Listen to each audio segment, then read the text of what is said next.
DSC అభ్యర్థులందరికీ నమస్కారం. మనం ఈ రోజు గత ప్రీవియస్ టెట్ పేపర్స్ లో కానీ డిఎస్సి పేపర్స్ లో కానీ చాలా రిపీటెడ్ గా అడుగుతున్న టాపిక్ నుంచి మనం ఈ రోజు డిస్కషన్ చేస్తున్నాం. అదే ఏంటంటే భిన్నాలు, దశాంశ భిన్నాలు. వాటికి సంబంధించి ఫస్ట్ భిన్నాలు అంటే ఏంటి, అందులో ఎన్ని రకాలు ఉంటాయి, ఆ క్వశ్చన్స్ ఏ రకంగా అడుగుతుంటాడు అవి చూద్దాము. తర్వాత దశాంశ భిన్నాలు, డెసిమల్ ఫ్రాక్షన్స్, వాటికి సంబంధించి క్వశ్చన్స్ ఏ విధంగా అడుగుతాడో వాటి గురించి కూడా చూద్దాం. ఫస్ట్ మనం ఇప్పుడు భిన్నాలు అంటే ఫ్రాక్షన్స్ సంబంధించి ముందు డీటెయిల్డ్ గా ఎన్ని ఉంటాయి, అసలు భిన్నం అంటే ఏంటి, అవన్నీ క్లియర్ గా చూద్దాం. ఫస్ట్ భిన్నం.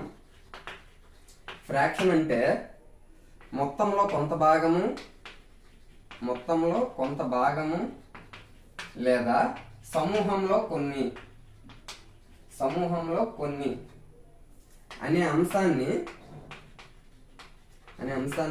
సంఖ్యారూపంలో తెలియజేసేదే భిన్నము. మొత్తంలో కొంత భాగము లేదా సమూహంలో కొన్ని అనే అంశాన్ని సంఖ్యారూపంలో తెలియజేసేది. ఇప్పుడు ఫర్ ఎగ్జాంపుల్ చూస్తే ఒక కేక్ ఉన్నది. ఆ కేక్ ని ఈక్వల్ గా 4 పార్ట్స్ చేస్తే ఇందులో రవి అనేవాడు ఈ పార్ట్ తిన్నాడు అనుకోండి. అప్పుడు రవి ఎంత భాగం తిన్నాడు అని అంటే 1/4 తిన్నాడు. ఎందుకు, టోటల్ గా ఆ ఫుల్ కేక్ ని 4 ఈక్వల్ పార్ట్స్ చేశాడు. అలాగే అందులో ఎన్ని పార్ట్లు తిన్నాడు, ఒక్క పార్ట్ మాత్రమే తిన్నాడు కాబట్టి 1/4. ఇదేమో రవి తిన్న భాగము. ఒకవేళ రవి తినకుండా వదిలేసిన భాగం ఎంతనంటే టోటల్ గా 4 పార్ట్స్, మనకి ఎన్ని తినకుండా వదిలాడు, 3 వదిలేశాడు కాబట్టి 3/4 అని అంటాం. ఇక్కడ దీనిని మనం బైగా చెప్తాము. కింద ఏదైతే ఇప్పుడు 1/4 ఇక్కడ 3/4 వచ్చింది కదా, వీటినే మనము సంఖ్యారూపంలో చెప్తున్నామా లేదా, కాబట్టి ఇక్కడ 1/4 ని ఇక్కడ 3/4 ని ఫ్రాక్షన్ గా చెప్పవచ్చు. అంటే మొత్తంలో కొంత భాగం, ఇక్కడ మొత్తం ఒక కేక్ లో కొంత భాగమే తిన్నాడు కాబట్టి 1/4, ఇంకా కొంత భాగం తినలేదు కాబట్టి 3/4. ఆ విధంగా మొత్తంలో కొంత భాగాన్ని మన సంఖ్యా రూపంలో చెప్పాము కాబట్టి 1/4, 3/4 మనకి భిన్నాలు అవుతాయి. మరి సమూహంలో కొన్ని అనే అంశం అంటే ఏంటంటే, ఫర్ ఎగ్జాంపుల్ ఇప్పుడు రవి దగ్గర మొత్తం 15 చాక్లెట్స్ ఉంటే అందులో 6 చాక్లెట్స్ తిన్నాడు అని అనుకోండి. అప్పుడు మనకి భిన్నం ఏమవుతుంది, 6/15 అవుతుంది. అంటే దీని అర్థం ఏంటి, టోటల్ గా 15 చాక్లెట్స్ లో 6 చాక్లెట్స్ మాత్రమే తిన్నాడు కాబట్టి అప్పుడు అది భిన్నంలో చెప్పాలంటే 6/15 అని అర్థం చేసుకోవచ్చు. ఒకవేళ ఇంకా రవి తినకుండా వదిలేసిన చాక్లెట్ల భాగం ఎంత అంటే మొత్తం 15లో 6 తిన్నాడు అంటే 9 తినలేదు అని అర్థం కాబట్టి 9/15 అవుతుంది. ఆ విధంగా మొత్తం ఇది 15 అంటే మనకి ఇప్పుడు ఏమవుతుంది, సమూహము. చాక్లెట్లు అనేవి ఒక గ్రూపు, అంటే ఒక చాక్లెట్ల సమూహంలో 15 ఉన్నాయి. ఆ 15లో 6 మాత్రమే తిన్నాడు కాబట్టి 6/15. 9 తినలేదు కాబట్టి 9/15. ఆ విధంగా సమూహంలో కొన్ని అని చెప్పడానికి కూడా మనం సంఖ్యారూపంలో ఉపయోగించేదాన్ని భిన్నంగా చెప్పుకోవచ్చు. ఇక్కడ 6/15, 9/15 ఈ రెండు కూడా మనకి ఏమవుతాయి, ఫ్రాక్షన్స్ అవుతాయి. ఆ విధంగా మనము మొత్తంలో కొంత భాగం అని గాని సమూహంలో కొన్ని అని గాని సంఖ్యారూపంలో చెప్పగలిగితే ఆ సంఖ్యారూపంలో చెప్పేదాన్ని మనం భిన్నంగా చెప్పవచ్చు అని అర్థం చేసుకోవచ్చు. ఇప్పుడు 9/15 ఉంది. ఈ 9/15లో పైన ఉండేదాన్ని లవము, న్యూమరేటర్ అని, కింద ఉండే 15 ని హారము, డినామినేటర్ గా చెప్పుకోవచ్చు. లవము బై హారముగా చెప్పొచ్చు. ఈ మధ్యలో ఉండేదాన్ని బైగా మనం చదువుతాము. ఇంకా మనము ఇప్పుడు ఫర్ ఎగ్జాంపుల్ ఈ విధంగా 3 బాక్సులు ఉంటాయి. ఇప్పుడు ఇందులో ఒకే దానికి షేడింగ్ చేశాడు అనుకోండి. షేడింగ్ చేసిన తాలూకా ఇక్కడ ఉన్న పటంలో షేడింగ్ చేసేదానికి భిన్నం ఎంత అని అన్నాడు అనుకోండి. అప్పుడు మనకి ఏమవుతుంది, టోటల్ గా 3 పార్ట్స్ మనకి షేడింగ్ చేసి ఉన్నది కాబట్టి 1/3 అవుతుంది. షేడింగ్ చేసి ఒక్క భాగానికి ఉంది. ఒకవేళ ఇదే పిక్చర్ లో మనకి షేడింగ్ చేయకుండా వదిలేసిన భాగము భిన్నం ఎంత అని అడిగాడు అనుకోండి. మొత్తం టోటల్ గా 3 పార్ట్స్, అందులో 2 పార్ట్స్ ఏమో మనకి షేడింగ్ చెయ్యలేదు కాబట్టి 2/3 అవుతుంది. అప్పుడు షేడింగ్ చెయ్యనిది 2/3, షేడింగ్ చేసేది 1/3. ఆ రెండింటిని ప్లస్ చేస్తే మనకి టోటల్ గా ఫుల్ పార్ట్ రావాలి. ఇప్పుడు ఇక్కడ 1/3 ప్లస్ 2/3 ఈ రెండు కూడా ఇక్కడ హారాలు చూస్తే ఈక్వల్ గానే ఉన్నాయి కాబట్టి అప్పుడు మనకి డైరెక్ట్ గా హారం అనేది 3 అవుతుంది. లవాలేమో ప్లస్ చేయాలి. ఇప్పుడు ఇది మనకి ఏ విధంగా చేసాము అంటే భిన్నాలు రకాలు వస్తాయి కదా, ఇప్పుడు నెక్స్ట్ చెప్పుకోబోయే దాంట్లో అర్థమవుతుంది. ఇప్పుడు ఇక్కడ 1 + 2 అంటే 3/3 అంటే మొత్తం 3 భాగాల్లో మొత్తం 3 భాగాలు, అంటే కింద మొత్తం భాగాలు ఉంటాయి, పైన కూడా కింద ఎంత ఉందో అంతే ఉంది కాబట్టి దాని అర్థం ఏంటి, 3/3 అంటే 1 అవుతుంది. మరి టోటల్ గా ఇదంతా కూడా ఒక ఆకారంలోనే ఉంది. దాన్ని 3 ముక్కలు చేశాడు. షేడింగ్ చేసి ఒకదానికి చేశాడు కాబట్టి 1/3, షేడింగ్ చేయకుండా రెండింటికి వదిలేశాడు కాబట్టి 2/3. ఆ విధంగా మనము చెప్పుకోవచ్చు. పైన ఉండేదాన్ని లవము అంటాము, కింద ఉండేదాన్ని హారము. న్యూమరేటర్ లవము, డినామినేటర్ హారము. నెక్స్ట్ ఇందులోనే ఈ భిన్నాల్లో రకాలు, టైప్స్ ఆఫ్ ఫ్రాక్షన్స్ లో మనకి చాలా రకాల ఫ్రాక్షన్స్ వస్తాయి. అందులో 1 by 1 చెప్పుకున్నాం. ఫస్ట్ మనకి సజాతి భిన్నాలు, సజాతి లైక్ ఫ్రాక్షన్స్. సజాతి భిన్నాలు ఏంటి? సజాతి భిన్నాలు అంటే మనకి హారాలు సమానంగా ఉంటాయి. ఇప్పుడు సపోజ్ 2 గానీ అంతకంటే ఎక్కువ మనకి భిన్నాలు ఇచ్చి వాటి తాలూకా హారాలని సమానంగా ఉంటాయి. ఇప్పుడు ఫర్ ఎగ్జాంపుల్ ఇప్పుడు 1/5, 2/5, 3/5, 4/5 ఈ విధంగా మనకి 4 ఫ్రాక్షన్స్ ఇచ్చాడు. వాటిని మీరు క్లియర్ గా కరెక్ట్ గా చూస్తే ఇక్కడ డినామినేటర్స్ హారాలు ఏవైతే ఉన్నాయో అన్నింటిలో కూడా ఈక్వల్ గా ఒకేలా ఉన్నాయి. 5 5 5 5. మరి ఆ విధంగా రెండు కంటే ఎక్కువ భిన్నాలు ఇచ్చి ఆ భిన్నాల్లో హారాలన్నీ సమానంగా ఉంటే అప్పుడు అటువంటి భిన్నాలని మనము సజాతి భిన్నాలు అని చెప్పవచ్చు. ఆ సజాతి భిన్నాల కంటే మనం ఒకటే ఒకటి గుర్తుపెట్టుకోవాలి. హారాలు సమానంగా ఉంటే అక్కడ ఎన్ని భిన్నాలు ఇచ్చినా కూడా హారాలు సమానంగా ఉంటే ఆ అన్ని భిన్నాలు కూడా మనకి సజాతి భిన్నాలుగా చెప్పుకోవచ్చు. నెక్స్ట్ ఇప్పుడు ఈ సజాతి భిన్నాలకి మనం ప్లస్ చేయాలన్నా మైనస్ చేయాలన్నా చాలా ఈజీగా చేయొచ్చు. ఇప్పుడు సపోజ్ 1/5 ప్లస్ 2/5 చేద్దాం. 1/5 2/5 ప్లస్ చేశారు అంటే మనకి సజాతి భిన్నాలు ప్లస్ చేయడం అనేది చాలా ఈజీ. ఏంటి ఇక్కడ హారాలు రెండు డినామినేటర్స్ ఈక్వల్ గా ఉన్నాయి కాబట్టి దాన్ని మనం డైరెక్ట్ గా ఒకటి చేసుకోవచ్చు. అప్పుడు ఇక్కడ ఏవైతే న్యూమరేటర్స్ ఉన్నాయో వాటిని ప్లస్ చేస్తే సరిపోతుంది. 1+2 అంటే ఏమవుతుంది 3 అవుతుంది. 3/5 అవుతుంది. అంటే 1/5 ని 2/5 ని ప్లస్ చేస్తే మనకి 3/5 వచ్చింది. ఏ విధంగా వచ్చింది? లవాలను ప్లస్ చేస్తే సరిపోద్ది. హారం అనేది డైరెక్ట్ గా ఒకటే వేసుకోవచ్చు. ఇప్పుడు 5+5 అనేది మళ్ళీ చేయకూడదు. 5+5 10 అనేది వేయకూడదు. 3/5 అవుతుంది. ఫర్ ఎగ్జాంపుల్ ఇప్పుడు వీటిని మనం వ్యవకలనం కూడా చేద్దాం. సపోజ్ 3/5 2/5 మైనస్ చేద్దాం. ఇప్పుడు ఆ విధంగా మైనస్ చేస్తే ఇక్కడ రండి. ఇప్పుడు సజాతి భిన్నాలు కాబట్టి డైరెక్ట్ గా మనకి వచ్చే రిజల్ట్ ఏదైతే ఉంటుందో అందులో కూడా ఫ్రాక్షన్ లో హారంలో మనకి ఏముంటుంది? కిందన అక్కడ ఏదైతే సజాతి భిన్నంలో హారం ఉందో అదే మనకు ఉంటుంది. నెక్స్ట్ ఇప్పుడు ఏవైతే లవాలు ఉన్నాయో న్యూమరేటర్స్ అక్కడ మైనస్ ఇచ్చారు కాబట్టి మైనస్ చేయాలి. 3 - 2 అంటే 1/5 1/5 అవుతుంది. 3/5 - 2/5 చేస్తే 1/5 వస్తుంది. అంటే డైరెక్ట్ గా మనము ఈ ప్రాసెస్ అంతా చేయకుండా డైరెక్ట్ గా చెప్పొచ్చు. 3లో నుంచి 2 మైనస్ చేస్తే 1. ఇక్కడ సజాతి భిన్నాలు కాబట్టి డైరెక్ట్ గా అక్కడ ఏ హారం అయితే ఉందో ఆ హారం వేసేటమే 1/5. ఆ విధంగా ప్లస్లు మైనస్లు అనేవి సజాతి భిన్నాలకి చాలా ఈజీగా చేయొచ్చు. నెక్స్ట్ సజాతి భిన్నాలు లైక్ ఫ్రాక్షన్స్ అయిపోయిన తర్వాత సెకండ్ ఏంటి అంటే విజాతి భిన్నాలు. విజాతి అన్లైక్ ఫ్రాక్షన్స్. విజాతి భిన్నాలు అంటే ఇప్పుడు ఈ విజాతి భిన్నాల్లో ఇక్కడ మనం సజాతి భిన్నాలు ఏం చెప్పుకున్నాము? రెండు కంటే ఎక్కువ భిన్నాలు ఇచ్చి వాటి తాలూకా హారాలు అంటే డినామినేటర్స్ ఒకేలా ఉంటే అవి సజాతి భిన్నాలు అని చెప్పాము. అలా కాకుండా మనకి రెండు కంటే ఎక్కువ భిన్నాలు ఇచ్చి వాటి తాలూకా హారాలు సమానంగా లేకపోతే అప్పుడు వాటిని విజాతి భిన్నాలుగా చెప్పవచ్చు. ఇప్పుడు సపోజ్ 3/5 నెక్స్ట్ 2/3 1/6 7/9 ఈ విధంగా మన ఇక్కడ 4 ఫ్రాక్షన్స్ నేను రాశాను. వాటిని మీరు క్లియర్ గా చూస్తే హారాలు చూడండి.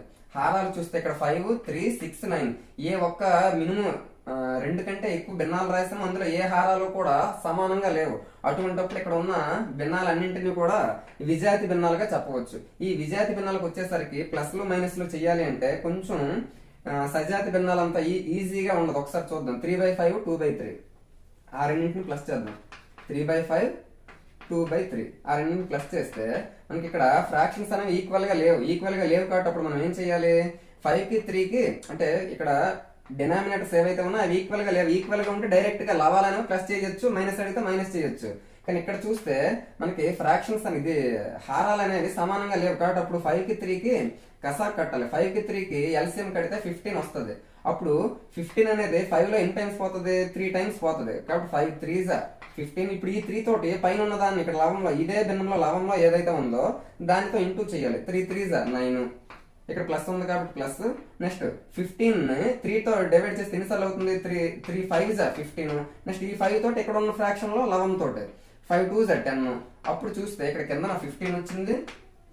9 + 10 ఎంత అవుతుంది? 19 అవుతుంది. అంటే 19/15 వచ్చింది. ఆ విధంగానే సేమ్ మనం కరెక్ట్ గా చూస్తే ఇప్పుడు ఇంకొక రెండు తీసుకున్నాం. 1/6 3/5 2/3 ఇప్పుడు చేసాం కదా. ఇప్పుడు మైనస్ ఇంకోటి వేరే ఏదైనా చేద్దాం. 2/3 1/6 మైనస్ చేద్దాం. ఇప్పుడు మైనస్ చేయాలంటే 3కి 6కి ఈ రెండు ఈక్వల్ గా లేవు కాబట్టి ఆ రెండింటి కసాక్ కట్టి మనకి ఏమొస్తుంది? 6 వస్తుంది. అప్పుడు 6 3తో ఎన్నిసార్లు డివైడ్ అవుతుంది? 2 టైమ్స్ డివైడ్ అవుతుంది. కాబట్టి 2 ఇంటూ ఇక్కడ లవంలో ఏముంది? 2 ఉంది. 2 × 2 4 మైనస్ ఉంది కాబట్టి మైనస్. 6తో 6 1 టైం పోతుంది కాబట్టి 1 × 1 1. 4లో నుంచి 1 తీస్తే ఏమవుతుంది? 4లో నుంచి 1 తీస్తే 3 అవుతుంది. 3/6 3/6 అంటే 3 1s 3 2s క్యాన్సిల్ అవుతుంది కదా. కాబట్టి ఏమొస్తుంది? 1/2 వస్తుంది.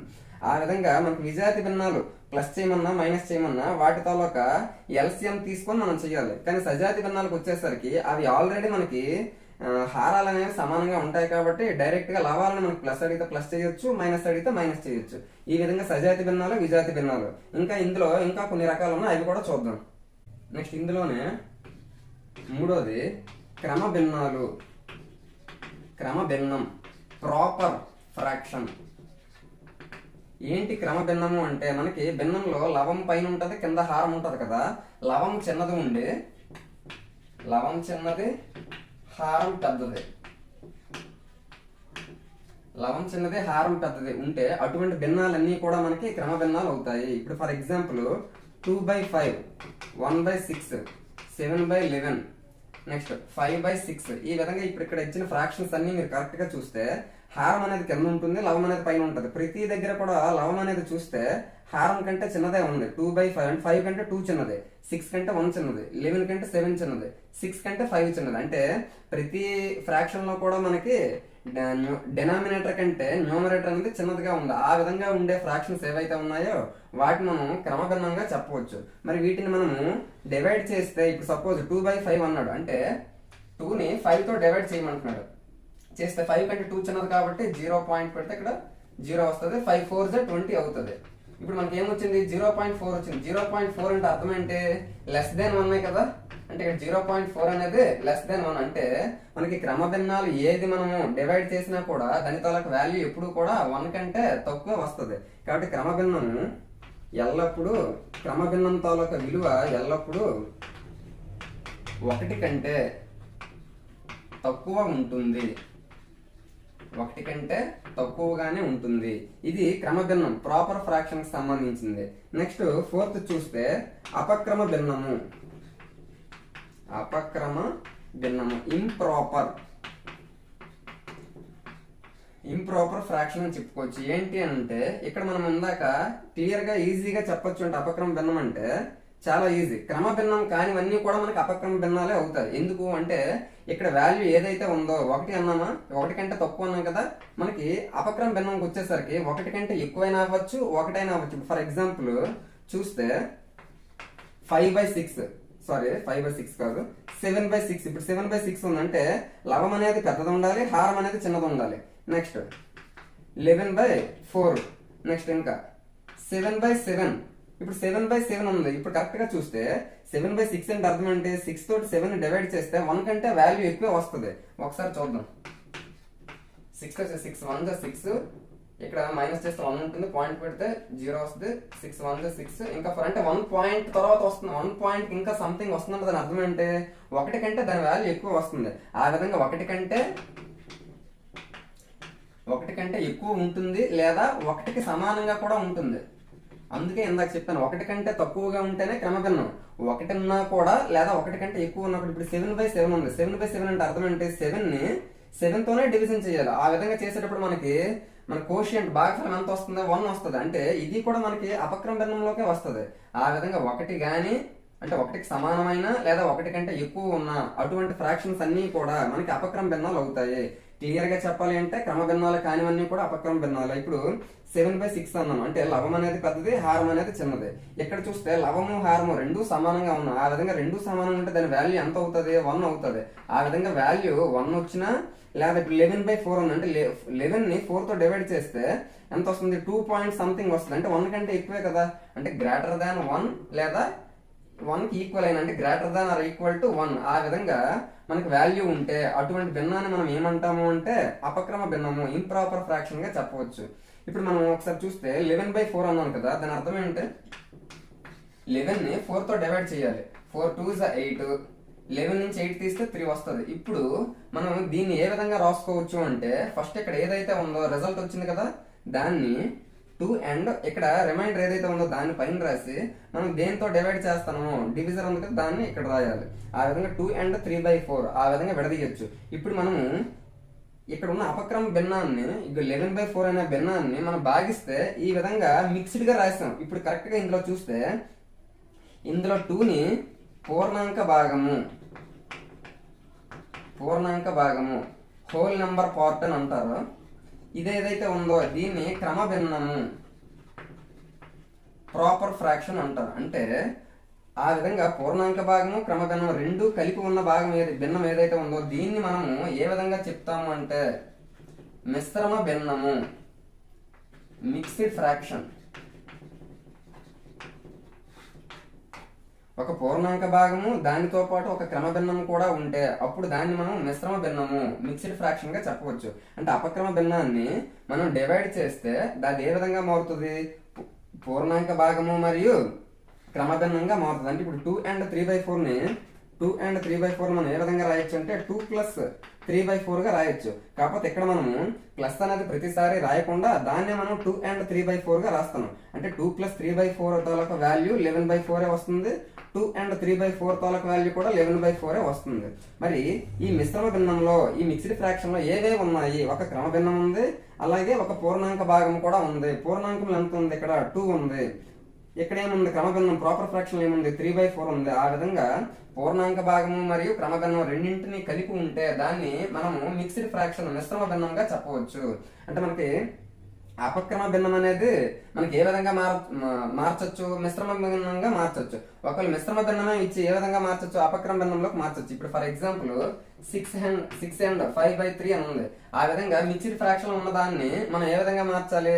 ఇంప్రాపర్ అపక్రమ భిన్నంలోకి మార్చాలి. అప్పుడు ఫస్ట్ దీంతో దీన్ని ఇంటూ చేయాలి, తర్వాత ఇక్కడ ప్లస్ చేయాలి.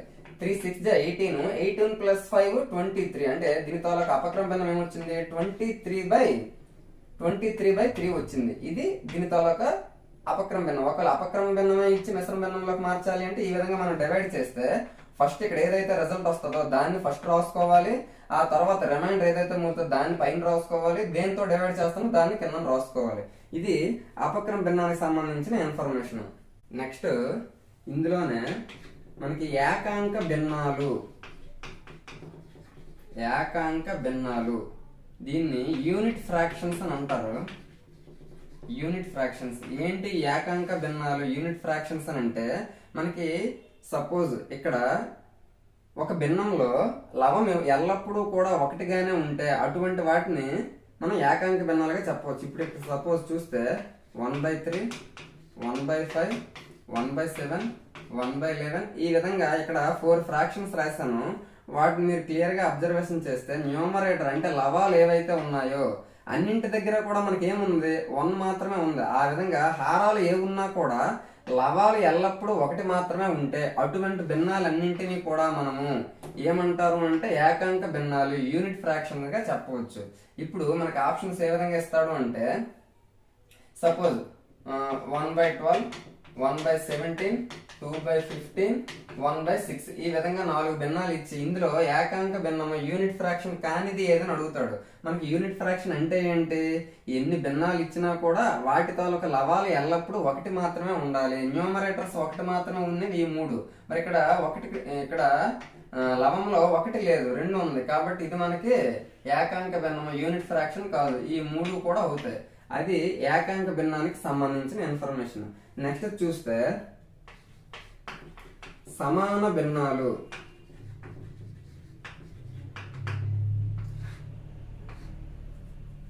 ఈక్వల్ ఫ్రాక్షన్స్ ఏంటి అంటే ఫర్ ఎగ్జాంపుల్ 3/5 ఉంది. ఈ 3/5ని ఇప్పుడు ఇక్కడ 11ని ఇంటూ 2 చేశాను, హారం కూడా ఇంటూ 2 చేశాను. అప్పుడు ఏమవుతుంది? 3 × 2 6 అవుతుంది, 5 × 2 10 అవుతుంది. ఇప్పుడు 6/10 అనే కొత్త ఫ్రాక్షన్ వచ్చింది. ఈ కొత్త ఫ్రాక్షన్ అనేది ఏదైతే ఉందో అది మొదట ఏదైతే ఉందో 3/5కి సమాన భిన్నం అవుతుంది, ఈక్వల్ ఫ్రాక్షన్ అవుతుంది. ఇంటూ 2 చేశాక ఇది వచ్చింది. ఒకవేళ లవహారాలు రెండింటిని కూడా ఇంటూ 3 చేసామనుకో 3 3s 9, 5 3s 15. అలాగే 4 × 4 చేసామనుకో 3 4s 12, 5 4s 20. ఈ విధంగా మనము సమాన భిన్నాలు ఎన్నైనా రాయొచ్చు. మనకి మొదటిగా ఏదైతే భిన్నం ఇస్తాడో ఆ భిన్నానికి ఇంటూ చేసుకుని ఇప్పుడు సపోజ్ ఇంటూ 2 చేస్తే లవహారాలు రెండింటిని ఒకే నెంబర్ తో ఇంటూ చేస్తే వాటి తాలూకా సమాన భిన్నాలు మనకు వస్తాయి. ఇంటూ చేసా ఒకవేళ డివైడ్ చేసినా కూడా ఇప్పుడు సపోజ్ 4/7 ఉంది. 4/7 లో లవహారాలు రెండింటికి ఇందాక ఇంటూలు చేస్తే సమాన భిన్నాలు వచ్చాయి కదా ఇవన్నీ. ఇప్పుడు డివైడ్ చేద్దాం. అంటే 4ని 2తో డివైడ్ చేద్దాము, అదే 11ని 2తో డివైడ్ చేద్దాం, హారాన్ని కూడా 2తో డివైడ్ చేద్దాం. అప్పుడు ఏమవుతుంది? 4/2 4/2/7/2. ఎందుకు?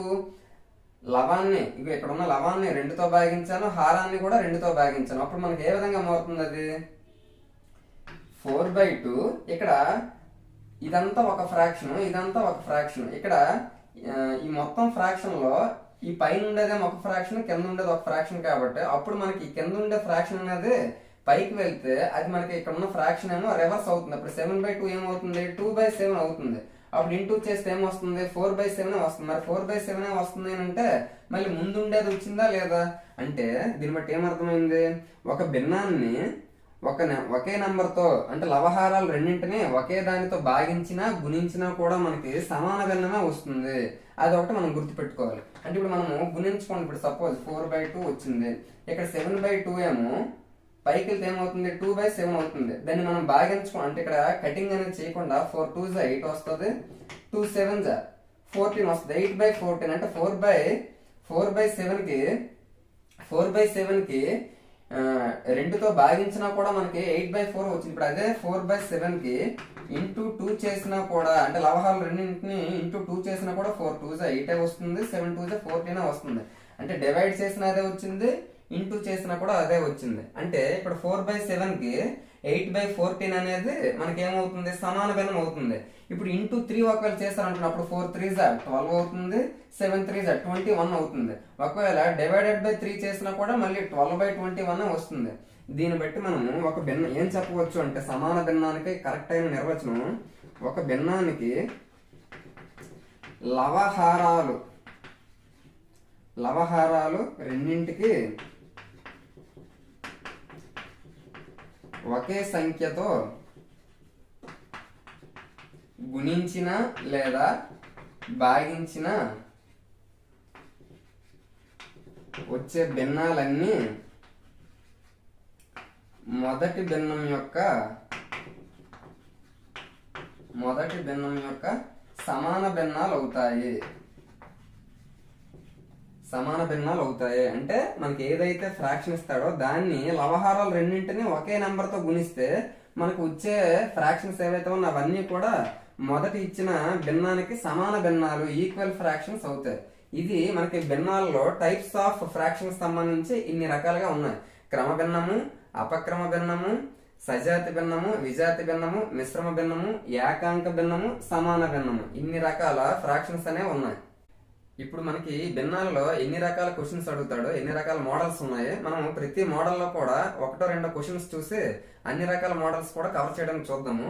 ఇప్పుడు నేను చెప్పబోయే క్వశ్చన్స్ అన్ని కూడా ప్రీవియస్ గా మనకి టెట్ లో గానీ డిఎస్సీలో గానీ అడిగినటువంటి క్వశ్చన్స్ వాటిని మనం ఎంత ఈజీగా సాల్వ్ చేయగలం అనేది ఇందులో నుంచి చూద్దాము. ఇప్పుడు ఇందులో మనము ప్రీవియస్ గా అడిగినవి కాకుండా ఇంకొన్ని కొత్తవి యాడ్ చేసి ఏ రకంగా ఇచ్చినా కూడా మనం చేసేటట్టు ఉండాలి. ఇప్పుడు చూస్తే 5/6, 7/9, 1/3, 3/5 ఇక్కడ మొత్తం మనకి 4 ఫ్రాక్షన్స్ ఇచ్చాడు. వాటిని ఆరోహణ క్రమంలో రాయిగా మనకి అసెండింగ్ ఆర్డర్ లో రాయమంటున్నాడు. ఇది మనకి మోస్ట్ రిపీటెడ్ క్వశ్చన్ గా మనం చెప్పుకోవచ్చు ప్రీవియస్ టెట్ లో గానీ డిఎస్సీలో గానీ. ఇప్పుడు ఇటువంటివన్నీ కూడా మనం ఏం చేస్తాము అంటే మామూలుగా ప్రాసెస్ ఏంటి అంటే ఇక్కడ 4 భిన్నాలు ఇచ్చాడు. ఆ 4 తాలూకా హారాలు ఏవైతే ఉన్నాయో వాటికి మనం ఏం కడతాము అంటే ఎల్సిఎం కట్టి వాటిని ప్రతి దగ్గర ఇంటూ చేసి ఆ విధంగా చేస్తారు. ఫర్ ఎగ్జాంపుల్ ఒకసారి చేస్తే 6 9 3 5 వాటి తాలూకా ఎల్సిఎం 6 9 3 5. ఇప్పుడు చూస్తే ఇందులో మనకి 3తో 3 2s 3 3s 3 1s 3 5s. ఇప్పుడు 5 2s 10 3 3s 9 అంటే టోటల్ గా ఎల్సిఎం ఎంత వచ్చింది, 90 వచ్చింది. ఆ 90ని ప్రతి దానికి మనం ఇంటూ చేయాలి. 5/6 ఇంటూ 90, 7/9 ఇంటూ 90, 1/3 ఇంటూ 90, 3/5 ఇంటూ 90. ఆ విధంగా ఇచ్చిన 4 ఫ్రాక్షన్స్ కి వచ్చిన ఎల్సిఎం అనేది ఇంటూ చేసాం. ఇప్పుడు 6 1s 6, 15s. ఇప్పుడు 15 ఇంటూ 5 75 వచ్చింది. అంటే 5/6 తాలూకు value 75, 9 1s 9 10s, 10 7s 70, 3 1s 3 30s, 31s 30, 5 1s 5 16s, 16 3s 48. ఇప్పుడు మనం కరెక్ట్ గా చూస్తే ఇక్కడ 4 డిఫరెంట్ వాల్యూస్ వచ్చాయి. మనకు అడిగిందేమో ఆరోహణ క్రమం అసెండింగ్ ఆర్డర్ అడిగాడు. అసెండింగ్ ఆర్డర్ అంటే ఏంటి, స్మాల్ నుంచి బిగ్ కి మనము ఆర్డర్ లో పెట్టాలి. అన్నిటికంటే స్మాల్ ఏంటి ఇక్కడ 30. ఈ 30 అనేది దేంతో మనకు వచ్చింది, ఏ ఫ్రాక్షన్ చేస్తే వచ్చింది, 1/3 చేస్తే వచ్చింది. కాబట్టి అన్నిటికంటే చిన్నది 1/3 ఈజ్ లెస్ దాన్. తర్వాత మనకి ఇంకా మిగిలిన మూడింట్లో ఏది చిన్నది, 48. 48 తాలూకా ఫ్రాక్షన్ ఏంటి 3/5. కాబట్టి 3/5 లెస్ దాన్. ఈ రెండింటిలో చిన్నది 70. 70 దేని ద్వారా వచ్చింది, 7/9 ద్వారా వచ్చింది. 7/9 ఈజ్ లెస్ దాన్. లాస్ట్ లో మిగిలిపోయింది ఏంటి 5/6. ఆ విధంగా మనము ఒక ఆర్డర్ లో ఎల్సిఎం లో ఒక ఆర్డర్ అసెండింగ్ ఆర్డర్ లో పెట్టుకున్నాం. దేని ప్రకారంగా ఎల్సిఎం చేసుకొని పెట్టాము. మనము ఇదే క్వశ్చన్ ని ఎల్సిఎం చేయకుండా చాలా ఈజీగా వేగంగా చేయాలి అంటే మనకి 5/6 ఆ 4 ఫ్రాక్షన్స్ ఏంటి ఇచ్చాడు 7/9 1/3 3/5. ఇప్పుడు మనకి ఇచ్చిన వాల్యూస్ ని కరెక్ట్ గా చూస్తే పైన లవాలన్నింటికి జీరోలు పెట్టుకోండి. ఇప్పుడు పెట్టుకుంటే 6 తోటి 58 అనేది మాక్సిమం 6 8 జా 48 అంటే 8 టైమ్స్ పోతుంది. నెక్స్ట్ ఇక్కడ 70 ఏమో 9 తో డివైడ్ చేద్దాం. 9 7 జా 63 9 8 జా మనకి ఎక్కువ అయిపోతుంది 72 కాబట్టి 9 7 జా 63. నెక్స్ట్ 3 తో చేద్దాం. 3 3 జా 9. నెక్స్ట్ 5 తో చేస్తే 5 6 జా 30. ఆ విధంగా ఎగ్జాక్ట్ గా డివైడ్ అయింది. ఒకవేళ మనకి ఇప్పుడు సపోజ్ ఇక్కడ అంటే మీకు ఏదైనా ఒక రెండు దగ్గరలో మనకి ఈక్వల్ గా వచ్చింది అనుకోండి, అప్పుడు పాయింట్స్ తో సహా తీసుకుంటే చాలా ఈజీగా వస్తుంది. ఇప్పుడు ఇక్కడ చూస్తే మనకి పాయింట్స్ తో తీసుకోవాల్సిన అవసరం ఎక్కడ రాలేదు. ఎందుకు? అన్ని కూడా డిఫరెంట్ వాల్యూస్ వచ్చాయి. ఇప్పుడు మనకి అన్నిటికంటే అసెండింగ్ ఆర్డర్ కంటే చిన్నది ఏది 3. మరి 3 అనేది దేంతో వచ్చింది? 1/3 తో వచ్చింది కాబట్టి 1/3. తర్వాత ఏంటి 6 దేంతో వచ్చింది? 3/5 తో 3/5. తర్వాత ఏంటి 7 దేంతో వచ్చింది? 7/9. లాస్ట్ లో మిగిలిపోయింది ఏంటి? 5/6. ఆ విధంగా మనము 11 కి 0 అనేది పెట్టుకుంటే అప్పుడు ఆటోమేటిక్ గా మనకి సింగిల్ డిజిట్ వాల్యూస్ వస్తే వాటితోటి అసెండింగ్ ఆర్డర్ అడిగినా పెట్టచ్చు, లేదా డిసెండింగ్ ఆర్డర్ అడిగినా కూడా పెట్టచ్చు. మనము ఇక్కడ సపోజ్ ఒకవేళ ఇక్కడ 2 డిజిట్స్ ఉన్నాయి, అప్పుడు ఇక్కడ 2 జీరోస్ పెట్టుకున్నారు అనుకోండి, 500 ని 16 తో డివైడ్ చేయొచ్చు. 16 3 48. ఇంకా 2 ఉంది 0 ఉంది. 2 0 అంటే 20 అవుతుంది. 16 1 16. ఆ విధంగా 16 తోటి 500 డివైడ్ చేస్తే 31 టైమ్స్ అయింది. నెక్స్ట్ మిగిలింది ఇక్కడ కూడా ఒకవేళ 9 అవ్వకుండా 19 అని ఇచ్చాడు అనుకోండి, అప్పుడు ఇక్కడ ఏం చేస్తారు? ఇంకొక 0 కూడా పెట్టుకున్నారు అనుకోండి, అప్పుడు మనకు అప్పుడు కూడా 4 డిఫరెంట్ వాల్యూస్ వస్తాయి. ఆ విధంగా 2 జీరోస్ పెట్టైనా చేయొచ్చు, లేకపోతే ఒక్క 1 0 అయినా పెట్టి కూడా చేయొచ్చు. అప్పుడు మనకి ఏ ఆర్డర్ అడిగినా కూడా ఈజీగా చేయొచ్చు. ఇది ఒక రకమైన మోడల్ గా చెప్పుకోవచ్చు. నెక్స్ట్ క్వశ్చన్ చూస్తే కింది వాటిలో 3/5 కన్నా ఎక్కువ 3/4 కన్నా తక్కువ గల భిన్నం ఏది అని అంటున్నాడు. మనకి ఆప్షన్స్ ఏం విధంగా ఇచ్చాడు. మనకి 3/5 కంటే ఎక్కువ ఉండాలంట, 3/4 కంటే తక్కువ ఉండాలంట. దాని అర్థం ఏంటి? 3/5 కంటే ఎక్కువ 3/4 కంటే తక్కువ అంటే ఆ మిడిల్ లో మనకి ఏదో ఒక రకమైన భిన్నం మాత్రమే ఉంది, అదేదో మనం కనిపెట్టాలి. ఇప్పుడు నేను ముందు నుంచి చెప్పాను ఏంటి, లవానికి మనము 0 పెడితే దాని తర్వాత వాల్యూ అనేది తెలుసుకోవచ్చు. ఇప్పుడు ఇక్కడ 0 పెట్టారనుకోండి, దాని ప్రకారంగా చూస్తే 30 అనేది 5 తో 6 టైమ్స్ పోతుంది. నెక్స్ట్ 30 ని 4 తో డివైడ్ చేస్తే 4 7 ఏమొస్తుంది? 28. పాయింట్ పెడితే 2 పక్కన 0 వస్తుంది, 20 అవుతుంది. 4 5 20 అంటే 6 కి 7.5 కి మిడిల్ లో ఉండే వాల్యూ ఏదో మనం చూసుకోవాలి. ఇక్కడ కూడా సేమ్, ఇక్కడ జీరోస్ పెట్టినట్టు ఇక్కడ కూడా పెట్టుకుంటే చాలా ఈజీ. ఇక్కడ 0 పెట్టండి, ఇక్కడ 0. ఆ విధంగా పెడితే ఇప్పుడు 10 ని 2 తో డివైడ్ చేస్తే ఏమొస్తుంది? 5 వస్తుంది. మనకి 6 కి 7.5 కి మిడిల్ లో 5 అనేది రాదు కాబట్టి ఆప్షన్ 1 కాదు. నెక్స్ట్ 40/3 అప్పుడు చేస్తే ఏమొస్తుంది? 4 13 ఎంత వస్తుంది? 3 13 39 అవుతుంది. అంటే 13 అనేది 7.5 కంటే ఎక్కువ అయిపోతుంది కాబట్టి ఇది కూడా కాదు. 17 9 తో డివైడ్ చేస్తే 9 7 63. అంటే మన 7 తో వచ్చింది కాబట్టి అని దీన్ని అనుకోకూడదు. 9 7 63.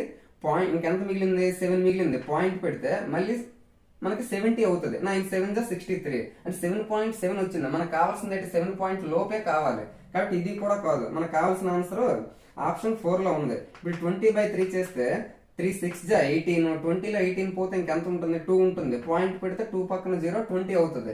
20 అంటే మళ్ళీ 3 6 18 అంటే 6.6 అనేది మనకు వచ్చింది. అంటే 6.6 అనేది 6 తర్వాత వస్తుంది, 7.5 మిడిల్ లోనే ఉంటది కాబట్టి మనకు కావాల్సింది ఆప్షన్ 4.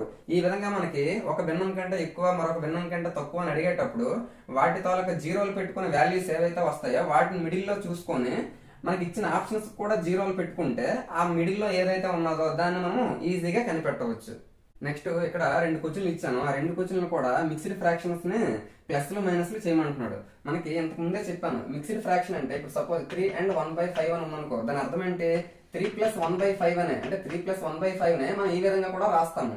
అది అర్థం చేసుకుంటే ఇటువంటి లెక్కలన్నీ కూడా చాలా ఈజీగా చేయవచ్చు. ఇప్పుడు 5 and 2/3 ని మామూలుగా అయితే ఏం చేస్తారు? ఇది ఒక మిశ్రమ భిన్నము కాబట్టి దీన్ని అపక్రమ భిన్నం అంటే 3 5 15 15 + 2 17/3 అని, 3 6 18 + 2 20/3 అని ఆ విధంగా మనం చేస్తాం. ఆ విధంగా చేయకుండా ఇక్కడ వచ్చిన మిక్స్డ్ ఫ్రాక్షన్ ని ఈ విధంగా మనం రాసుకుంటే అంటే ప్లస్ చేసుకుని రాసుకుంటే చాలా ఈజీగా రాయొచ్చు. అప్పుడు ఇక్కడ పూర్ణాంక భాగాలు ఏవైతే ఉన్నాయో వాటిని మనం డైరెక్ట్ గా చేసేవచ్చు. ఇక్కడ 5, ఇక్కడ 6, ఇక్కడ -7 కాబట్టి ఫస్ట్ ఏమేమి చేసేవచ్చు? 5 + 6 చేయొచ్చు, అలాగే -7 కూడా చేసేవచ్చు. దీన్ని మనం ముందు చేసిస్తే తర్వాత ఇందులో మన 5 తాలూకా 5 ముందు బయట తీసాం కాబట్టి ఇక్కడ ఇంకేం మిగిలింది? 2/3 + 2/3 మైనస్ ఇక్కడ 7 ఆల్రెడీ తీసావు కాబట్టి ఇక్కడ 4/3 ఉంటది.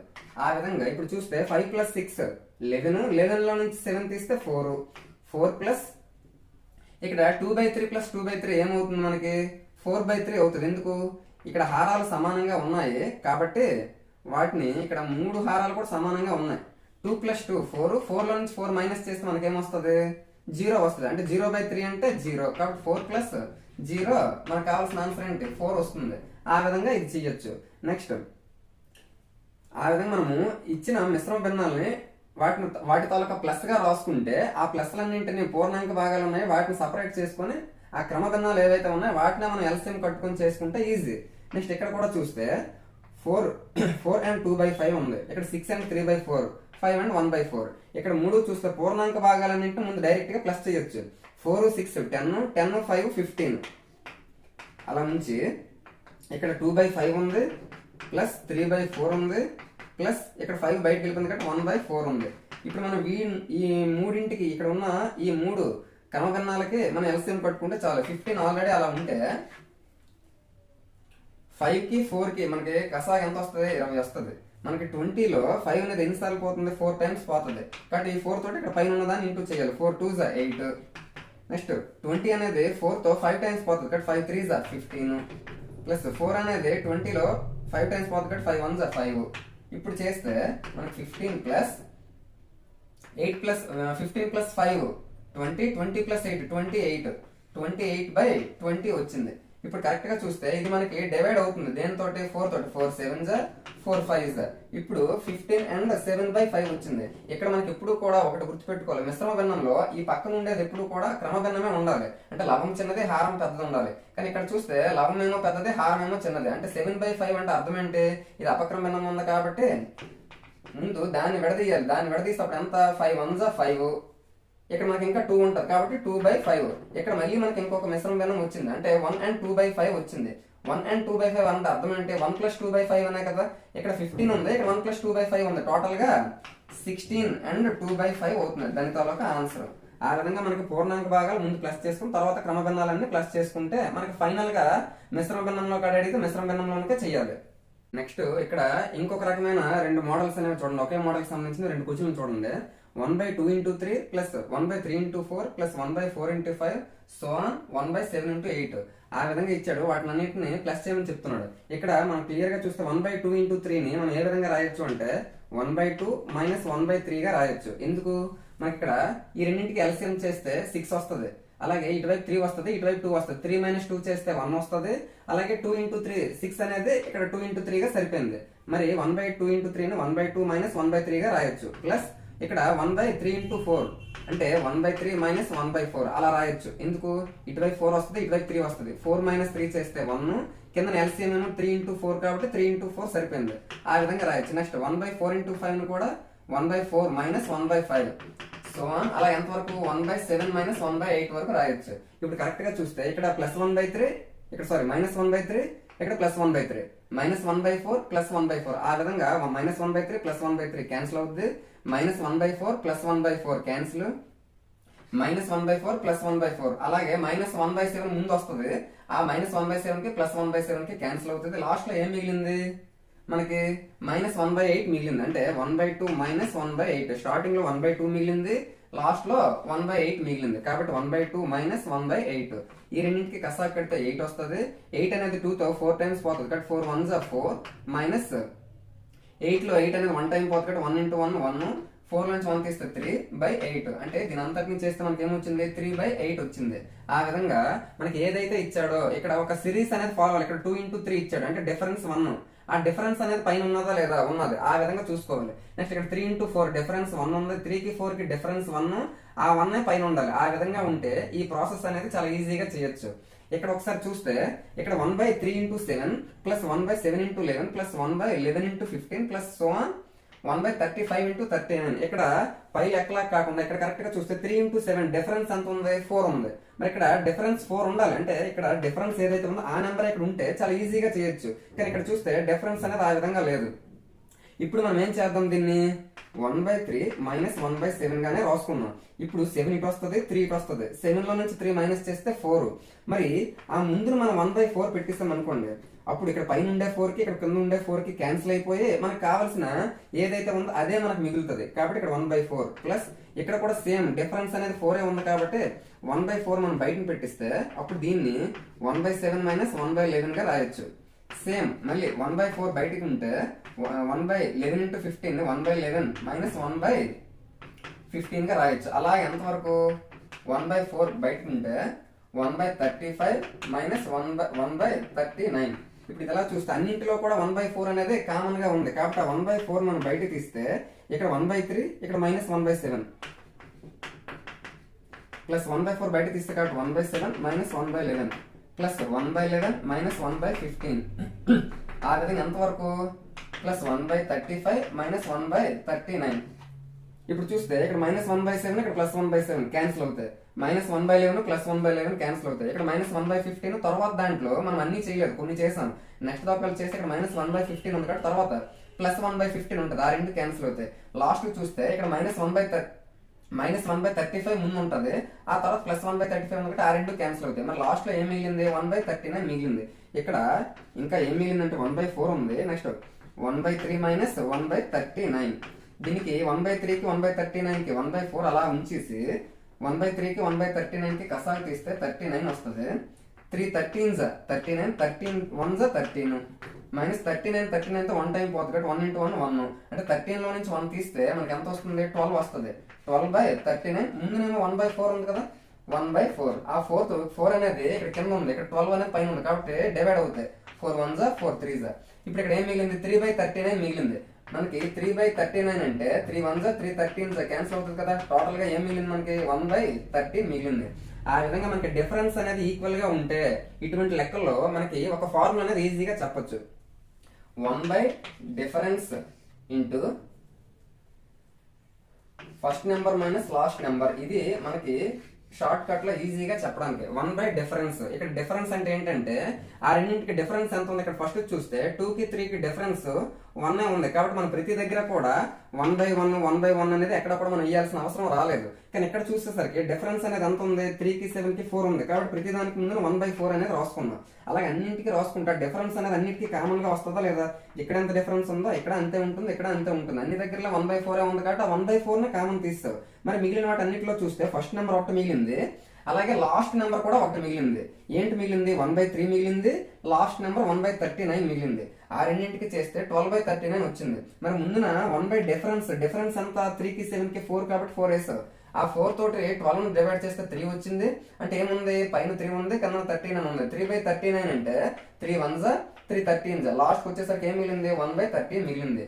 మనం గుర్తుపెట్టుకోవాల్సినంత ఒకటే ఏంటి ఇటువంటి క్వశ్చన్స్ అడిగేటప్పుడు డిఫరెన్స్ అంతా కూడా ఒకేలా ఫాలో అవుతున్నాడా లేదా చూడాలి. ఇక్కడ 2 into 3 డిఫరెన్స్ 1, 3 into 4 డిఫరెన్స్ 1 అన్నింటి దగ్గర కూడా డిఫరెన్స్ అనేది ఒకటే ఫాలో అవుతున్నాడు. అది సరిపోద్ది. అంటే ఈ ఫార్ములా ప్రకారంగా దాన్ని మనం చేయొచ్చు. 1/డిఫరెన్స్ ఇక్కడేమో 1 ఉంది కాబట్టి 1/1 అంటే స్పెషల్ గా ఇవ్వాల్సిన అవసరం లేదు కాబట్టి ఇక్కడ ఎక్కడ మనకి అది రాలేదు. Next first number first fraction ఏమొస్తుంది 1/2. ఇది ఫస్ట్ది. లాస్ట్ ఏంటి 1/8. 1/2 మైనస్ 1/8 ఎక్కడ చేసింది ఇక్కడ 1/2 మైనస్ 1/8 అది చేస్తే మనకి 3/8 వచ్చింది. ఆ విధంగా ఇక్కడ చూస్తే ఇక్కడ డిఫరెన్స్ 4 ఉంది కాబట్టి 1/డిఫరెన్స్ 4 కాబట్టి 1/4. అంటే ఇదంతా ప్రాసెస్ మీకు ఒక లెక్క అర్థం అవడానికి ఇదంతా చెప్పాను. కానీ నెక్స్ట్ టైం మాత్రం మనం ఇటువంటి క్వశ్చన్స్ ఏమైనా అడిగేటప్పుడు మనం డైరెక్ట్ గా ఈ ఫార్ములా ప్రకారంగా చేసుకోవచ్చు. 1/డిఫరెన్స్ 4 ఉంది కాబట్టి 4 1/4. ఫస్ట్ ఫ్రాక్షన్ అంతా 1/3 మైనస్ లాస్ట్ ఫ్రాక్షన్ అంతా 1/39. 1/3 మైనస్ 1/39 అంటే ఇక్కడ డైరెక్ట్ గా వేస్తాము. ఆ ఫార్ములా ప్రకారం వచ్చిందని ఇక్కడ డైరెక్ట్ గా వేస్తాము. ఆ విధంగా చేస్తే మనకి ఎంత వచ్చింది 1/13 వచ్చింది. ఇది కూడా ఒక రకమైన మోడల్ గా మనం చెప్పుకోవచ్చు. నెక్స్ట్ ఇందులోనే ఇంకొక మోడల్ మనం చెప్పుకుంటే ఇప్పుడు 1/2 ప్లస్ 3/5 ప్లస్ 2/3 ఈ విధంగా ఉంటే మనం కంటిన్యూడ్ ఫ్రాక్షన్స్ గా మనం చెప్పుకుంటాం కదా, వితత భిన్నాలు అంటారు. వీటిని మనం ఏ విధంగా చేయాలి అంటే అన్నిటికంటే లాస్ట్ లో ఏదైతే ఉందో దాన్ని ముందు మనం మార్చాలి. అంటే మిగిలినంత యాజ్ ఇట్ ఈస్ గా రాసుకోవాలి. 2 + 3 ఇప్పుడు దీన్ని మనం మార్చాలి 5 + 2/3. 5 + 2/3 అంటే అర్థం ఏంటి, ఇది ఒక మిశ్రమ భిన్నం. ఎందుకు 5 and 2/3 అని అర్థం చేసుకోవచ్చు. 3 5 is 15, 15 + 2 17/3, 17/3. ఇప్పుడు మనకి ఇక్కడ లవమేమో 3 ఉంది, హారంలో 17/3 ఉంది. అప్పుడు మనకి అది రివర్స్ అయితే ఏమవుతుంది 1/2 + 3. ఇక్కడ 17/3 ఏమో పైకి వెళ్తే అప్పుడు ఇది 3 ఏమవుతుంది, పైకి వెళ్తుంది. అప్పుడు 3 × 3/17. ఇప్పుడు చూస్తే 1/2 ప్లస్ 3 × 3 9/17 అవుతుంది. అంటే ఇక్కడ హారంలో భిన్నం ఉంది కాబట్టి ఆ భిన్నం లోపల కింద ఏదైతే ఉందో అది ఇక్కడికి వస్తుంది. అప్పుడు 3 × 3 9 అవుతుంది. ఇప్పుడు ఇక్కడ కూడా మళ్ళీ కరెక్ట్ గా చూస్తే ఇది ఒక మిశ్రమ భిన్నం లాగే ఉంది. ఎందుకు 2 + 9/17 అంటే నథింగ్ బట్ 2 and 9/17. ఇప్పుడు 17 2 34, 34 + 9 ఎంత అవుతుంది, 43 అవుతుంది. కాబట్టి 1/43/17 అంటే లవంలో 1 ఉంది, హారంలో 43/17 ఉంది. ఇప్పుడు ఇది పైకి వెళ్తే ఏమవుతుంది, 17 ఏమో పైకి వెళ్తుంది. 17 × 1 17/43. ఇది మనకు కావాల్సిన ఆన్సర్. ఆ విధంగా ఇక్కడ మనకి ఇటువంటి కంటిన్యూడ్ ఫ్రాక్షన్స్ ని లాస్ట్ గా విడదీసుకొని చేస్తే ఇది మనకి వస్తుంది. ఇటువంటిదే ఇంకొక మోడల్ కూడా ఉందా, అది కూడా చూద్దాం. నెక్స్ట్ ఇది ఒక మోడల్, చాలా ఇంపార్టెంట్ మోడల్. డిఎస్సి లెవెల్లో ఇటువంటిది మనకు రావచ్చు. ఏంటి, 1/a + 1/b + 1/c. ఇది మనకి 7/24 అయితే a + b + c అంటే a value, b value, c value కనుక్కొని వాటికి ప్లస్ చేయమని చెప్తున్నాడు. ఇటువంటి క్వశ్చన్స్ మనం ఏ విధంగా చేయాలి అంటే, ఇప్పుడు ఇటువైపు ఉండేదాని మొత్తాన్ని ఇక్కడ 7/24 అన్నాడు. అంటే సేమ్ ఇదే నెంబర్ ని మనం ఇప్పుడు 1/, అన్నాడు కాబట్టి దీన్ని కూడా మనము 1/24/7 గా మనం రాసుకోవచ్చు. ఎందుకు, వాడు 1/తో దీని అంతటిని పోల్చాడు కాబట్టి ఇక్కడ నేను కూడా 7/24 ని 1/24/7 గా రాసుకున్నాను. ఎందుకు, ఇప్పుడు మనకి ఇక్కడ 1/, అన్నాడు కాబట్టి ఇప్పుడు ఈ 7 ఏమో పైకి వెళ్తే మళ్ళీ 7 × 1 7/24 మనకు కావాల్సిందే వస్తుంది. కానీ ఇక్కడ మనకి ఇచ్చిన దాని ప్రకారంగా మనం కావాలని దాన్ని రివర్స్ చేసుకున్నాం. ఇప్పుడు చేస్తే మనకి 1/, అలా ఉంచితే ఇక్కడ 24/7 అంటే అర్థం అంటే 7 3s 21 అయ్యింది. ఇంకా మనకి ఎంత మిగిలింది, 3 మిగిలింది కదా. 24లో 21 అయిపోయింది, ఇంకా 3 మిగిలింది కాబట్టి 3/7.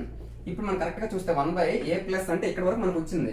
ఇదంతా కూడా మళ్ళీ మనకి 3/7 అయ్యింది. ఇక్కడ మనకి 1/లో ఈ భిన్నాన్ని 1/లో రాయమన్నాడు కాబట్టి సేమ్ దీన్ని నేను ఎలా రాసుకుంటాను, 1/3 ప్లస్ ఇక్కడ దీన్ని 1/లో రాయమన్నాడు కాబట్టి నేను కూడా 1/3/7 ని 7/3 గా రాసుకుంటాను.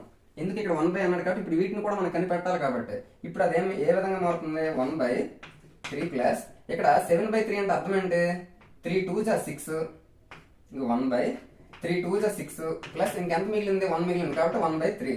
ఇప్పుడు మనం కరెక్ట్ గా చూస్తే దీన్ని కరెక్ట్ గా పోలిస్తే 1/a + b + c 1/a + b + c అంటే a ప్లేస్ లో 3 ఉంది, b ప్లేస్ లో 2 ఉంది, c ప్లేస్ లో 3 ఉంది. అంటే a + b + c అన్నాడు కదా మనకు కావాల్సింది. అంటే 3 + 2 + 3 3 + 3 6 + 2 8 వచ్చింది. ఆ విధంగా మనము డైరెక్ట్ గా కూడా అంటే ఈ విధంగా మనము వాడు అడిగిన దాంట్లోకి మనకి ఇచ్చిన భిన్నాన్ని మార్చుకుంటే ఆ కంటిన్యూడ్ ఫ్రాక్షన్స్ లోకి మనం ఒక్కొక్కటి డౌన్ చేసుకుంటూ వస్తే వాడు అడిగిన ప్రాసెస్ లోకి ఏ ప్లేస్ లో ఏముంది, బి ప్లేస్ లో ఏముంది, సి ప్లేస్ లో ఏముందో క్లియర్ గా కనుక్కుంటే ఈజీగా చేయొచ్చు. ఆ విధంగా మనం కనిపెట్టాం. ఇప్పుడు దీన్ని మనము ఎలా చేయొచ్చు అంటే 7/24 అన్నాడు, దాన్ని మనం 1/24/7 గా రాసుకున్నాం కదా. అంటే దీని అర్థం ఏంటి, 24 ని 7 తో డివైడ్ చేయాలి. 7 3s 21 ఇంకెంత మిగిలింది, 3 మిగిలింది. ఈ 3 తోటి ఇక్కడ ఏదైతే ఉందో దాన్ని మనం డివైడ్ చేయాలి. 3 2s 6 1 వచ్చింది. ఇప్పుడు ఇక్కడ ఏదైతే ఉందో దాన్ని దీంతో డివైడ్ చేయాలి. 1 3s 3. ఇప్పుడు కరెక్ట్ గా చూస్తే ఇది ఏ వాల్యూ అవుతుంది, బి వాల్యూ అవుతుంది, ఇది సి వాల్యూ అవుతుంది. a + b + c మనకి ఎంత వచ్చింది, 8 వచ్చింది. ఒకవేళ ఈ విధంగా చేయడానికి మనకి ఇబ్బందికరంగా ఉంటే ఆడిచ్చిన భిన్నాన్ని రివర్స్ చేసి దాన్ని మనం 1/1 అంటే ఇక్కడ 24 ని 21 తో చేస్తే 3 వచ్చింది. ఇక్కడ దేనితో తెచ్చేసి దాన్ని ఇక్కడ తెచ్చారు, నెక్స్ట్ దీన్ని ఇక్కడ తెచ్చారు. ఆ విధంగా మనము డౌన్ చేసుకుంటూ వస్తే ఈ రివర్స్ లో ఏవైతే మనకి క్వశ్చన్స్ మిగులుతాయో అవే మనకి ABC వాల్యూస్ అనేవి అవుతాయి. ఆడేం అడిగాడో దాని ప్రకారం a + b + c అన్నాడు కాబట్టి 8 మనకు వస్తుంది. ఇది చాలా చాలా ఇంపార్టెంట్ మోడల్ గా మనం చెప్పుకోవచ్చు. నెక్స్ట్ మిశ్రమ భిన్నాలకు సంబంధించి టెక్స్ట్ బుక్ లో క్వశ్చన్ ఇచ్చాడు, దాని తాలూకు సొల్యూషన్ చూద్దాము. 36 × 1/3 మీటర్ల పొడవు గల తాడును 12 × 2/5 మీటర్లు, 13 × 1/2 మీటర్లు, 5 × 4/15 మీటర్లు గల 3 ముక్కలు కత్తిరించిన మిగిలిన తాడు పొడవు ఎంత అని అంటున్నాడు. అంటే మనకి మొత్తం తాడులో నుంచి 3 ముక్కలు అనేవి కట్ చేశాడు, వాటి తాలూకు పొడవులు ఇచ్చాడు, మిగిలింది ఎంత అవుతుంది అని అంటున్నాడు. అంటే మొత్తం 36 × 1/3 ఇంత తాడులో నుంచి ఈ 3 ముక్కలు కట్ చేశాడు కాబట్టి వాటిని మైనస్ చేయాలి కదా. కాబట్టి -12 and 2/5 -13 and 1/2 -5 and 4/15 ఈ 3 ముక్కల్ని మనం మైనస్ చేస్తే మనకి మిగిలిన తాడు ఎంతో తెలుస్తుంది. కాబట్టి ఇప్పుడు మనకి ఇటువంటి మిశ్రమ భిన్నాలు అన్నింటిలో పూర్ణాంక భాగాల ముందు డైరెక్ట్ గా సపరేట్ చేయొచ్చు. ఇక్కడ 36 ఉంది, -12 -13 -5 ప్లస్ ఇక్కడ 1/3 క్రమ భిన్నాలన్నీ ఒక దగ్గర రాసుకుంటాం. -2/5 -1/2 -4/15 ఇక్కడ -12 -13 -25 -5 -30 36లో నుంచి 30 మైనస్ చేస్తే 6 వస్తుంది. ప్లస్ ఇప్పుడు 3, 5, 2, 15 వీటన్నిటికి ఎల్సిఎం 30 అవుతుంది. 30 3తో 10 టైమ్స్ పోతుంది. 10 1s 10 minus 5 6 30 6 2s 12 minus 2 15s 15 1s 15 minus 15 2s 2 4s 8 6 plus ఇక్కడ చూస్తే -12 -15 -27 -27 -8 -35 ఇక్కడ ప్లస్ 10 ఉందంటే టోటల్ గా -25/30 అవుతుంది. కరెక్ట్ గా చూస్తే 5 5 5 6 అంటే ఇక్కడ ఏం మిగిలింది 6. ఇక్కడ ప్లస్ ఇంటూ మైనస్ -5/6 మిగిలింది.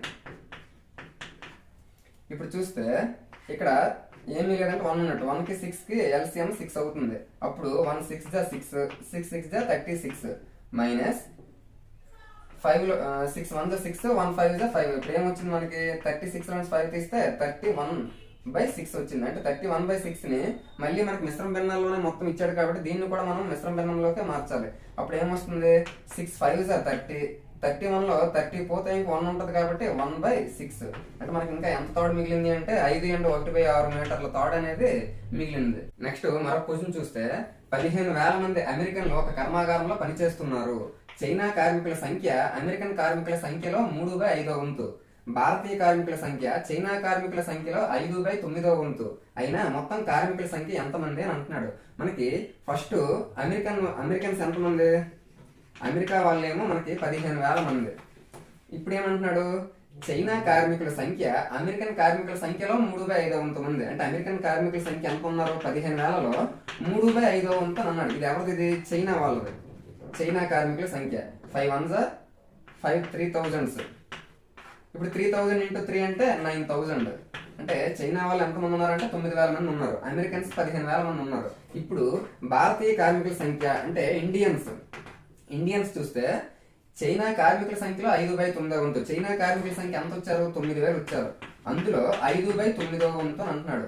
9 1s 9000 5 × 1000 అంటే 5000. ఆ విధంగా ఇండియా వాళ్ళు వచ్చారు. టోటల్ ఇప్పుడు ఏమన్నాడు మొత్తం కార్మికుల సంఖ్య మొత్తం ఎంతమంది అన్నాడు 15 9 24 24 5 29 29,000 మంది ఆ కర్మాగారంలో పనిచేస్తూ ఉన్నారు. ఇది దీనికి సంబంధించిన సొల్యూషన్. ఆ విధంగా మనకి సంఖ్యలో అని అన్నాడు అంటే ఇంటూ చెయ్యాలి. మనకి అమెరికన్ కార్మికుల సంఖ్యలో అమెరికా వాళ్ళు 15,000 మంది అందులో అన్నాడు కాబట్టి 3/5. అప్పుడు చేస్తే మనకి చైనా వాళ్ళు వచ్చింది. ఆ చైనా వాళ్ళలో 5/9వ వంతు అంటే ఇంటూ 5/9 వేస్తే మనకి ఇండియన్స్ వచ్చారు. మరి అమెరికా చైనా ఇండియా ఆ మూడు కలిపితే మనకి ఎంత వచ్చిందంటే 29,000 వచ్చింది. ఇంతవరకు మనం భిన్నాలకు సంబంధించి చూసాము. ఇప్పుడు దశాంశ భిన్నాలకు సంబంధించి చూద్దాము. దశాంశ భిన్నాలు అంటే ఏ భిన్నాలలో హారము 10 యొక్క ఘాతంగా ఉంటుందో 10 యొక్క ఘాతంగా ఉంటుందో అటువంటి భిన్నాలను దశాంశ భిన్నాలు అంటారు. అంటే ఇప్పుడు ఫర్ ఎగ్జాంపుల్ సపోజ్ 37/10 లేకపోతే 58/100 లేకపోతే 79/1000 ఈ విధంగా ఉన్నాయి. ఇప్పుడు వీటిలో హారాలు చూస్తే ఇక్కడ 10ని 10^1 గా రాయొచ్చు, 100ని 10 స్క్వేర్ గా రాయొచ్చు, 1000ని 10 క్యూబ్ గా రాయొచ్చు. అంటే ఈ మూడు భిన్నాలలో కూడా హారాలని 10 పవర్స్ లో రాస్తాం. ఆ విధంగా భిన్నాలలో హారాన్ని 10 పవర్స్ లో రాయగలిగితే 10 యొక్క ఘాతాలలో రాయగలిగితే అటువంటి భిన్నాలను మనము దశాంశ భిన్నాలుగా చెప్పవచ్చు.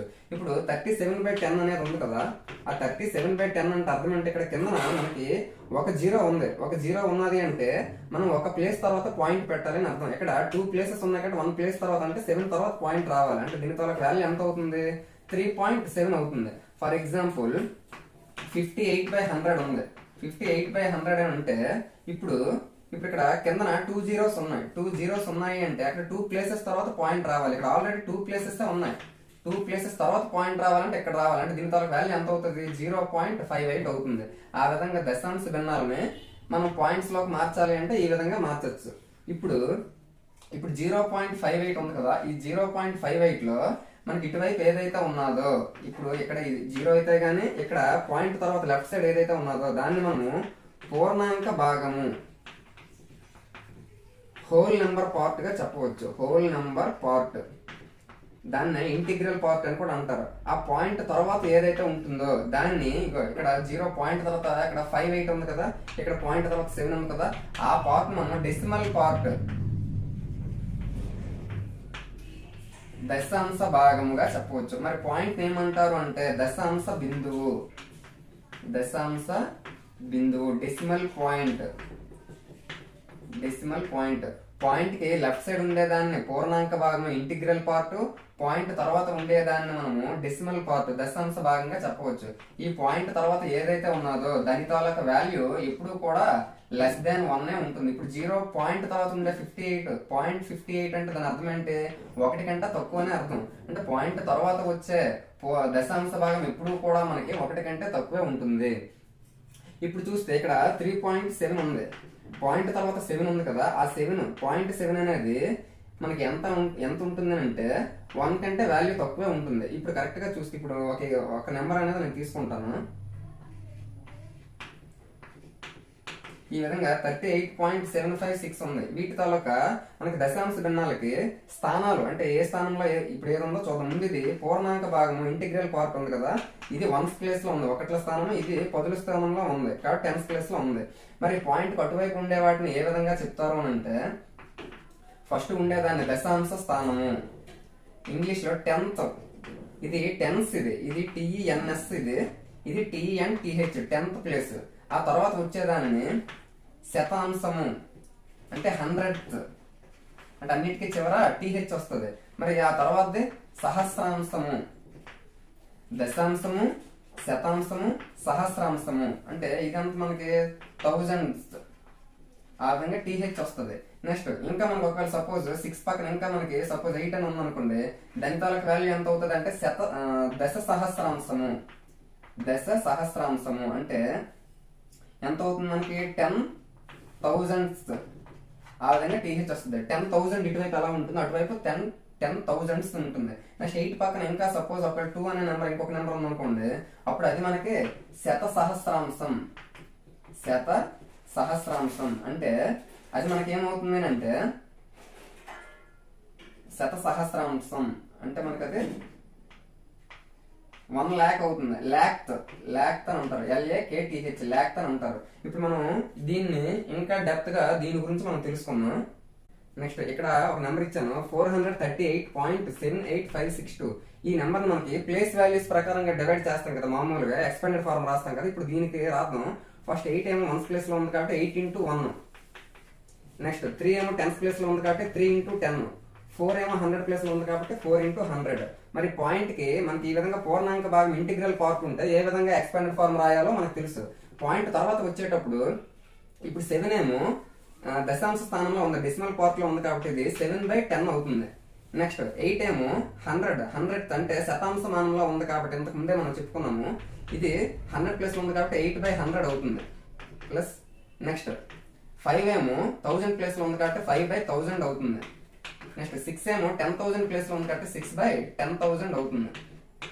నెక్స్ట్ 2 ఏమో 1 lakh అంటే 1 lakh ప్లేస్ లో ఉంది, అంటే శత సహస్రాంశం ప్లేస్ లో ఉంది కాబట్టి 2/1 lakh. ఆ విధంగా దీని తోలక విస్తృత రూపమేమో ఇది. ఇప్పుడు మనకి ఎగ్జామ్ లో అడిగేటప్పుడు ఈ విధంగా ఒక నెంబర్ అనేది ఇచ్చి 5 యొక్క స్థాన విలువ అని అడుగుతాడు. అప్పుడు 5 ఏ స్థానంలో ఉంది, ఇది దశాంశము, శతాంశము, సహస్రాంశం అంటే 1/1000 అవుతుంది. అంటే ఇక్కడ 5 ఉంది కాబట్టి 5/1000 అనేది అవుతుంది. ఆ విధంగా దీని తాలూకా వాల్యూ అవుతుంది. ఇది మనకేంటి ఎక్స్పాండెడ్ ఫార్మ్ కి సంబంధించింది. ఏ ప్లేస్ లో ఉందంటే దశాంశము, శతాంశము, సహస్రాంశము, దశ సహస్రాంశము, శత సహస్రాంశము. ఆ విధంగా 7/10, 8/100. ఇక్కడ అన్ని చూసుకుంటే మనకి ఇక్కడ 10 ఉంది, 100 ఉంది, 1000 ఉంది, 10,000, 1 lakh. ఆ విధంగా కింద హారాలు అనేవి పెరుగుతూ ఉంటాయి. ఇటువైపు చూస్తే ఇక్కడ బై అనేది చేస్తూ ఉంది, ఇక్కడ బై అనేది చేస్తూ ఉంది, ఇక్కడేమో ఇంటూ చేస్తూ ఉంది. ఇక్కడ 8 into 1 8, 3 into 10 30, ప్లస్ 4 into 100 400. ఈ విధంగా దీని తాలూక మొత్తం విస్తృత రూపం అనేది ఈ విధంగా చెప్పవచ్చు. మనకి అడిగేటప్పుడు మాత్రం ఏదో ఒక నెంబర్ అయినా అడగచ్చు, అంతేగాని మొత్తం అడిగే ఛాన్స్ అనేది లేకపోవచ్చు. కానీ పాయింట్ తర్వాత మనకి స్థాన విలువలు వాటి తాలూక వాల్యూస్ ఏ విధంగా రాయాలనేది మనం ఈజీగా తెలుసుకోవాలి. నెక్స్ట్ ఈ దశాంశ భిన్నాల్లోనే రకాలు అనేవి ఉన్నాయి, చూద్దాము. దశాంశ భిన్నాలు డెసిమల్ ఫ్రాక్షన్స్ లో రకాలు ఉన్నాయి. ఏంటవి అంటే అంతమయ్యే దశాంశ భిన్నాలు, అంతమయ్యే దశాంశ భిన్నాలు, అంతం కాని దశాంశ భిన్నాలు. అంతమయ్యేవి అంటే టెర్మినేటింగ్ అని అంటారు. ఇదేమో నాన్ టెర్మినేటింగ్. మరి ఈ దశాంశ భిన్నాలని ఎవరు కనిపెట్టారు అంటే జాన్ నేపియర్. ఈ జాన్ నేపియర్ అనే అతను ఇంకా ఏం కనిపెట్టాడంటే నేపియర్ పట్టీలు, గుణకారాలు చాలా ఈజీగా చేయడానికి నేపియర్ పట్టీలు కూడా జాన్ నేపియర్ అనే శాస్త్రవేత్త కనుగొన్నాడు. వాటితో పాటు దశాంశ భిన్నాల గురించి వివరణ కూడా పూర్తిగా ఇవ్వడం అనేది నేపియర్ అనే గణిత శాస్త్రవేత్త చెప్పడం జరిగింది. మరి అంతమయ్యే దశాంశ భిన్నాలు టెర్మినేటింగ్ అంటే ఫర్ ఎగ్జాంపుల్ 6.14 అంటే పాయింట్ తర్వాత మనకి ఫిక్స్డ్ గా మనకి ఇంకా కంటిన్యూగా అంటూ ఏమీ ఉండదు, అంటే కంపల్సరీగా ఎక్కడో దగ్గర ఫిక్స్ అయిపోయి ఆగిపోయి ఉంటది. అటువంటి వాటిని మనం అంతమయ్యే దశాంశ భిన్నాలుగా చెప్పవచ్చు. మరి అంతం కాని దశాంశ భిన్నాలు నాన్ టెర్మినేటింగ్ అంటే ఇవి మళ్ళీ రెండు రకాలుగా ఉంటాయి. ఆవర్తనం అయ్యేవి, ఆవర్తనం కానివి. ఆవర్తనం అయ్యే దశాంశ భిన్నాలు, ఆవర్తనం కాని దశాంశ భిన్నాలు. అంటే ఇవి అంతం కానివి. అంతం కాని వాటిలో ఆవర్తనం అయ్యేవి రికరింగ్, అంటే రిపీట్ అవుతూ ఉంటాయి. ఇప్పుడు ఫర్ ఎగ్జాంపుల్ దీనికి చెప్పాలి అంటే 6.15 బార్ అంటే 6.15 బార్ అంటే అర్థం అంటే 6.15 కంటిన్యూగా వస్తూనే ఉంటుంది. దాన్ని మనం కంటిన్యూగా రాయకుండా ఏదైతే మనకి రిపీట్ అవుతూ వస్తుందో ఆ రిపీట్ అవుతూ వస్తే ఏదైతే ఉన్నదో దానిపైన మనం బార్ పెడతాం. ఆ విధంగా ఎక్కడైతే బార్ పెడతామో ఆ బార్ కింద ఉన్న వాల్యూ రిపీట్ అవుతూ వస్తుందని అర్థం చేసుకోవచ్చు. నెక్స్ట్ ఇంకా మనం చూస్తే 3.12 బార్. ఇప్పుడు ఇక్కడ కరెక్ట్ గా చూస్తే 3.12 బార్ అంటే పాయింట్ తర్వాత ఇక్కడ మీరు చూస్తే పాయింట్ తర్వాత ఉండే వాల్యూ మొత్తం కూడా మనకి పాయింట్ తర్వాత వచ్చే వాల్యూ మొత్తం కూడా మనకి రిపీట్ అవుతూ వచ్చింది కాబట్టి బార్ వచ్చింది. ఇక్కడ చూస్తే పాయింట్ తర్వాత వెంటనే రిపీట్ అవ్వకుండా కొంత భాగం మనకి రిపీట్ అవ్వకుండా వచ్చి తర్వాత 2 బార్ వచ్చిందంటే ఇక్కడ మనకి ఏది రిపీట్ అవుతుందంటే 2 మాత్రమే రిపీట్ అవుతుంది. ఇటువంటివన్నీ కూడా ఆవర్తనం అయ్యేవి, అంటే అంతం అవ్వవు, టెర్మినేట్ అవ్వవు. అందుకే నాన్ టెర్మినేట్ లో ఉన్నాయి. నాన్ టెర్మినేట్ అవుతాయి అంటే నాన్ టెర్మినేటింగ్ అంటే కంటిన్యూగా వస్తూనే ఉంటాయి, మళ్ళీ ఆవర్తనం అవుతూ ఉంటాయి, అంటే వచ్చేది కూడా రిపీట్ అవుతూ వస్తుంది. అటువంటివన్నీ కూడా ఆవర్తనంలోకి వస్తాయి. అంటే ఇవేంటి non terminating recurring decimal fraction. ఇటువైపు చూస్తే ఆవర్తనం కానివి అంటే నాన్ రికరింగ్, అంటే నాన్ టెర్మినేటింగ్ నాన్ రికరింగ్, అంటే అంతము అవ్వదు ఆవర్తనము అవ్వదు. ఇప్పుడు సపోజ్ ఎగ్జాంపుల్ చూస్తే 6.2573132829 ఈ విధంగా ఒక ఆర్డర్ అంటూ ఏమీ ఉండదు. కంటిన్యూగా ఏదో ఒకటి రిపీట్ అవ్వకుండా ఏదో ఒకటి వస్తూనే ఉంటది, రిపీట్ అయితే అవ్వదు. ఇప్పుడు ఆ విధంగానే ఆవర్తనం కాని దశాంశాల్లోకి ఏది వస్తుంది అని అంటే పై వాల్యూ వస్తుంది. పై వాల్యూ అంటే 6.143 సంథింగ్ అలా కంటిన్యూగా మనకు చేస్తూ ఉంటే ఏదో ఒక నెంబర్ వస్తూనే ఉంటుంది కానీ రిపీట్ అవ్వదు. ఆ విధంగా ఆవర్తనము కాదు అంతము కాదు. కాబట్టి పై వాల్యూ ఏంటి అంటే ఆవర్తనము కానీ అంతము కానీ దశాంశంగా చెప్పవచ్చు. ఇప్పుడు ఇంకా మనం చూస్తే ఈ ఆవర్తనం అయ్యే దశాంశ అంటే అంతం కాకుండా ఆవర్తనం అయ్యేవి ఏవైతే ఉన్నాయో అవి మళ్ళీ రెండు రకాలు. శుద్ధావర్త దశాంశ భిన్నము, శుద్ధావర్త. ఇక్కడ మిశ్రమావర్త దశాంశ భిన్నము. Mixed non recurring decimal fraction, ఇది ప్యూర్ రికరింగ్ డెసిమల్ ఫ్రాక్షన్. అంటే ఇప్పుడు ఇందులోకి ఎగ్జాంపుల్ ఏం వస్తాయి అంటే పాయింట్ తర్వాత వచ్చే భిన్నం అంతా, పాయింట్ తర్వాత వచ్చే వాల్యూ అంతా కూడా రిపీట్ అవ్వాలి. ఇక్కడ చూస్తే 6.15 ఉంది, 15 బార్ ఉంది, అంటే పాయింట్ తర్వాత వచ్చే వాల్యూ అంతా కూడా రిపీట్ అవుతుంది. ఇక్కడ మిశ్రమావర్తంలోకి వచ్చేసరికి ఎగ్జాంపుల్ కి ఇక్కడ చెప్పుకున్నదే ఫర్ ఎగ్జాంపుల్ తీసుకుందాం 3.12 బార్. అంటే ఇక్కడ మనం బార్ అనేది దేనికి ఇచ్చాము, పాయింట్ తర్వాత ఉన్న మొత్తం వాల్యూకి ఇవ్వకుండా పాయింట్ తర్వాత కొంత భాగమేమో రిపీట్ అవ్వకుండా ఉంది, మిగిలిందంతా కూడా రిపీట్ అవుతూ ఉంది. ఆ విధంగా మిక్స్డ్ గా ఉంటే దాన్ని మిశ్రమావర్త దశాంశ భిన్నమని. మనకి పాయింట్ తర్వాత ఏదైతే ఉందో ఆ వాల్యూ మొత్తం రిపీట్ అయితే అప్పుడు మనకి అదే శుద్ధావర్తన దశాంశ భిన్నంగా చెప్పుకోవచ్చు. ఇది దశాంశ భిన్నాలకు సంబంధించి రకాలు. అంతం అయ్యేవి టెర్మినేటింగ్, అంతం కాని దశాంశ భిన్నాలు నాన్ టెర్మినేటింగ్. అంతం అయ్యే వాటికి ఎగ్జాంపుల్ 6.14, 5.2, 6.15, 10.29 ఆ విధంగా పాయింట్ తర్వాత కొంత అంటే ఏదో ఒక నెంబర్ దగ్గర ఆగిపోద్ది అనమాట. అటువంటివన్నీ కూడా అంతం అయ్యేది. ఇక్కడ అంతం కానివి నాన్ టెర్మినేటింగ్ వాటిల్లో రిపీట్ అయ్యే ఉంటాయి, రిపీట్ అవ్వని ఉంటాయి.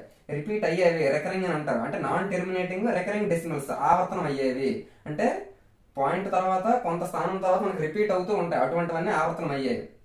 ఇక్కడ ఆవర్తనం కానివి అంటే రిపీట్ అవ్వవు. అంటే ఏంటి రిపీట్ అవ్వవు? వచ్చే నెంబర్స్ మళ్ళీ మళ్ళీ రావు. ఇక్కడ చూస్తే పాయింట్ తర్వాత ఇక్కడ సంథింగ్ ఏదో ఉంది, 25731382, అంటే ఇక్కడ ఏది కూడా రిపీట్ అవుతున్న సందర్భం ఏమీ లేదు. ఇటువంటివన్నీ కూడా ఆవర్తనం కానివి. అంతము కాదు, ఆవర్తనము కాదు. పై వాల్యూ ఎందులోకి వస్తుంది అంటే అంతము కాదు, ఆవర్తనం కాదు, అందులోకి వస్తుంది. మరి అంతం అయ్యేవి అంటే ఆవర్తనం అయ్యే వాటిలో అంతం కానీ ఆవర్తనం అయ్యే దశాంశ భిన్నాల్లో మళ్ళీ రెండు రకాలు. ఏంటవి? శుద్ధావర్తన దశాంశ భిన్నము, మిశ్రమావర్తన దశాంశ భిన్నము. శుద్ధావర్తనం అంటే పాయింట్ తర్వాత ఉండే వాల్యూ అంతా కూడా రిపీట్ అవ్వడము శుద్ధావర్తన దశాంశ భిన్నము.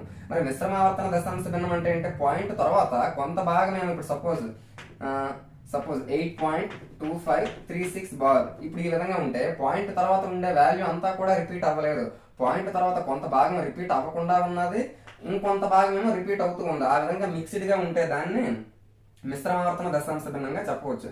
ఇది దశాంశ భిన్నాలకు సంబంధించి రకాలు. ఇప్పుడు ఇందులో మనకి ఏ రకమైన క్వశ్చన్స్ అడగచ్చో వాటి గురించి చూద్దాం.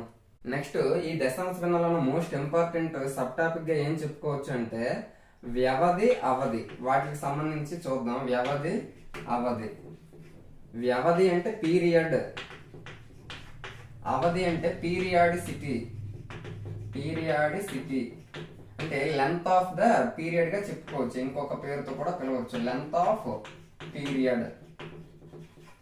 ఏంటి వ్యవధి, ఏంటి అవధి అంటే ఫర్ ఎగ్జాంపుల్ నేను 3.7856 ఈ విధంగా ఉన్న దాంట్లో నేను 56 కి బార్ పెట్టాను అనుకోండి. ఇప్పుడు వ్యవధి, వ్యవధి అంటే ఆ బార్ కింద ఏ నెంబర్ అయితే ఉందో అది మనకి వ్యవధి అవుతుంది, అంటే పీరియడ్ అవుతుంది. అది ఎంత? అది 56 కదా. కాబట్టి వ్యవధి ఏమో 56, అంటే బార్ కింద ఏ నెంబర్ ఉందో అది మనకి వ్యవధి అవుతుంది. మరి అవధి అంటే ఏంటి? ఆ బార్ కింద ఎన్ని అంకీలు ఉన్నాయో, అంటే ఏ నెంబర్ ఉన్నది అనేది మనకు అనవసరం. ఎన్ని అంకీలు ఉన్నాయి? 56 లో 2 డిజిట్స్ ఉన్నాయి కదా, అంటే బార్ కింద 2 డిజిట్స్ ఉన్నాయి కాబట్టి అవధి ఏమో మనకి 2 అవుతుంది. అవధి అంటే అంకె అవుతుంది, వ్యవధి అంటే సంఖ్య అవుతుంది. దానికి బార్ కింద ఉండే సంఖ్య ఏమో వ్యవధి, బార్ కింద ఎన్ని అంకెలు ఉన్నాయో అది అవధి. అంకె, అవధి ఆ విధంగా గుర్తుపెట్టుకోండి. అని ఒకటి గుర్తుపెట్టుకుంటే ఆటోమేటిక్ గా వేరేదేదో మనకి ఈజీగా తెలుస్తుంది. బార్ కింద ఎన్ని అంకెలు ఉన్నాయో అది అవధి అవుతుంది, బార్ కింద ఏ నెంబర్ ఉందో అది మనకి వ్యవధి అవుతుంది. ఇప్పుడు మనకి ఫర్ ఎగ్జాంపుల్ ఈ నెంబర్కి అవధి వ్యవధుల భేదము అని అడిగాడు అనుకోండి. భేదము అంటే డిఫరెన్స్. అవధికి వ్యవధికి అవధి ఎంత? 2. వ్యవధి ఎంత? అవధి ఆల్రెడీ ఎన్ని అంకెలో చెప్పాము, 2 డిజిట్స్ కాబట్టి 2. వ్యవధి ఎంత? పీరియడ్ ఎంత? అంటే బార్ కింద ఏ నెంబర్ ఉందో అదే కదా వ్యవధి, 56. వాటితో డిఫరెన్స్ అంటే ఏంటి? మైనస్ చేయాలి. అంటే పెద్ద నెంబర్ నుంచి చిన్న నెంబర్ మైనస్ చేయాలి. 56 నుంచి 2 మైనస్ చేస్తే ఎంత వస్తుంది? 54 వస్తుంది. ఆ విధంగా అవధి వ్యవధుల భేదము, అవధి వ్యవధుల లబ్ధము ఆ విధంగా కూడా మనకి అడగచ్చు. కాబట్టి మనం తెలుసుకోవాల్సింది ఏంటంటే వ్యవధి అంటే బార్ కింద ఏ నెంబర్ ఉందో అది మనకి వ్యవధి అవుతుంది. అవధి అంటే బార్ కింద ఎన్ని అంకెలు ఉన్నాయో అది మనకి అవధి అవుతుంది. ఆ విధంగా ఆ రెండింటి తాలూకా డిఫరెన్స్ తెలుసుకుంటే వాటి మీద మనకి ఎటువంటి రకమైన బిట్ అడిగినా కూడా మనం చేయగలము. నెక్స్ట్ ఈ దశాంశ భిన్నాల్లో ఇంకా మనం అవధి వ్యవధి గురించి చెప్పుకుంటే ఇటువంటి క్వశ్చన్స్ అడిగి వ్యవధి అవధులను కనుగొనని అంటాడు. ఇప్పుడు 11/7 అన్నాడు అంటే 11ని 7 తో డివిజన్ చేస్తే మనకి వ్యవధి కావాలి, అవధి కావాలి అని అన్నాడంటే అర్థం ఏంటి? బార్ కింద ఉండే నెంబర్ ఏమో వ్యవధి అని అన్నాము, బార్ కింద ఎన్ని అంకెలు ఉంటాయో అది అవధి అని అన్నాము. అంటే బార్ ఉండాలి అంటే మనకు ముందు బార్ కావాలి, బార్ రావాలి అంటే అర్థం ఏంటి? రిపీట్ అవ్వాలి అని అర్థం. అంటే ఈ నెంబర్ మనం డివైడ్ చేస్తే ఏదో ఒక ప్లేస్ లో వచ్చే నెంబర్ మళ్ళీ రిపీట్ అవుతూ వస్తుంది, అది మనం కనిపెట్టాలి. 11/7 అంటే 11ని 7 తో డివిజన్ చేయాలి. 7 1 7, 4 మిగిలింది కాబట్టి పాయింట్ పెట్టుకుంటే 0 వస్తుంది. 7 5 35, 5. నెక్స్ట్ పాయింట్ ఉంది కాబట్టి 0. 7 7 49, 1 ఉంది పాయింట్ ఉంది కాబట్టి 0. 7 1 7, 3 ఉంది పాయింట్ ఉంది కాబట్టి 0. 7 4 28. ఎక్కడైతే మనకి రిపీట్ అవుతుందో అంతవరకు మనం చేస్తూ ఉండాలి. మళ్ళీ నెక్స్ట్ 2 వచ్చింది పాయింట్ ఉంది కాబట్టి 0. 7 2 14, 6 వచ్చింది మళ్ళీ 0. 7 8 56, మళ్ళీ 4. ఇప్పుడు మనం కరెక్ట్ గా చూస్తే ఇక్కడ 4 వచ్చింది, ఇక్కడ మళ్ళీ 4 వచ్చింది. అంటే ఇప్పుడు కూడా ఇక్కడ 0 పెట్టామనుకో మళ్ళీ ఇదే కదా రిపీట్ అవుతుంది. సపోజ్ మళ్ళీ 7 5 35, మళ్ళీ ఇక్కడ 5 వచ్చింది అంటే ఇదే వచ్చింది. అంటే దీన్ని బట్టి ఏం అర్థమైంది? 5 7 1 4 2 8 ఇక్కడ వరకు ఈ నెంబర్ అంతా కూడా మనకు కంటిన్యూగా వస్తూనే ఉంటది. అంటే 11/7ని ఎలా రాయొచ్చు? 1.571428. ఈ 571428 అనేది మనకి ప్రతిసారి కంటిన్యూ అవుతూ వస్తుంది. అది కంటిన్యూ అవుతుందా లేదనేది ఎలా తెలుస్తుంది? మనకి అడిగిన క్వశ్చన్ ఏంటి, వ్యవధి అవధి అడిగాడు కాబట్టి కంపల్సరీగా బార్ కింద మనకు ఉండాలి. అవన్నీ మనకు తెలియాలంటే మరి బార్ కింద ఉండాలంటే బార్ అంటే రిపీట్ అవ్వాలంటే రిపీట్ అయ్యేంత వరకు మనం కొంచెం చూసుకుంటే ఆటోమేటిక్ గా వ్యవధి అవధి కొనుక్కోగలం. ఇప్పుడు ఇదంతా మనకి ప్రతిసారి రిపీట్ అవుతుంది కాబట్టి దీనికన్నా బార్ పెట్టాలి దీనిపైన. ఇప్పుడు వ్యవధి అంటే ఏంటి, పీరియడ్. అది బార్ కింద ఉండే నెంబర్ అంతా కూడా వ్యవధి అవుతుంది. ఏంటది 571428 ఇది మనకి వ్యవధి అవుతుంది. అవధి ఏంటి, బార్ కింద ఎన్ని అంకెలు ఉన్నాయి అది మనకి అవధి. ఎన్ని అంకెలు ఉన్నాయి, 1 2 3 4 5 6 ఉన్నాయి కాబట్టి ఇది మనకి అవధి అవుతుంది. ఈ విధంగా ఒక భిన్నం ఇచ్చి దాని తాలూకా వ్యవధి అవధులు కనుగొనని అనొచ్చు. ఇప్పుడు మనం అప్పుడు ఏం చేయాలి, దాన్ని మనము డివైడ్ చేసుకుంటూ వస్తే ఎక్కడైతే రిపీట్ అవుతుందో దాన్ని బట్టి మనం వ్యవధి అవధులు కనుగొనగలం. మరి వ్యవధి అవధుల తాలూకా భేదం అనడానికి ఇప్పుడు రెండింటికి భేదం అంటే ఏంటి, దీంట్లో దీన్ని మైనస్ చేయాలి. 8లోని 6 మైనస్ చేస్తే 2 వస్తుంది కాబట్టి 571422 ఇది మనకి ఆన్సర్ అవుతుంది వ్యవధి అవధుల తాలూకా భేదం అడిగేటప్పుడు. ఆ విధంగా మనం వ్యవధి అవధుల గురించి క్వశ్చన్స్ అనేవి చూసుకోవాలి. నెక్స్ట్ ఇంకో క్వశ్చన్ చూస్తే 57.386 is equal to 57.3/x plus 8/y plus 6/z అయినా x plus y plus z value ఎంత అని అడుగుతున్నాడు.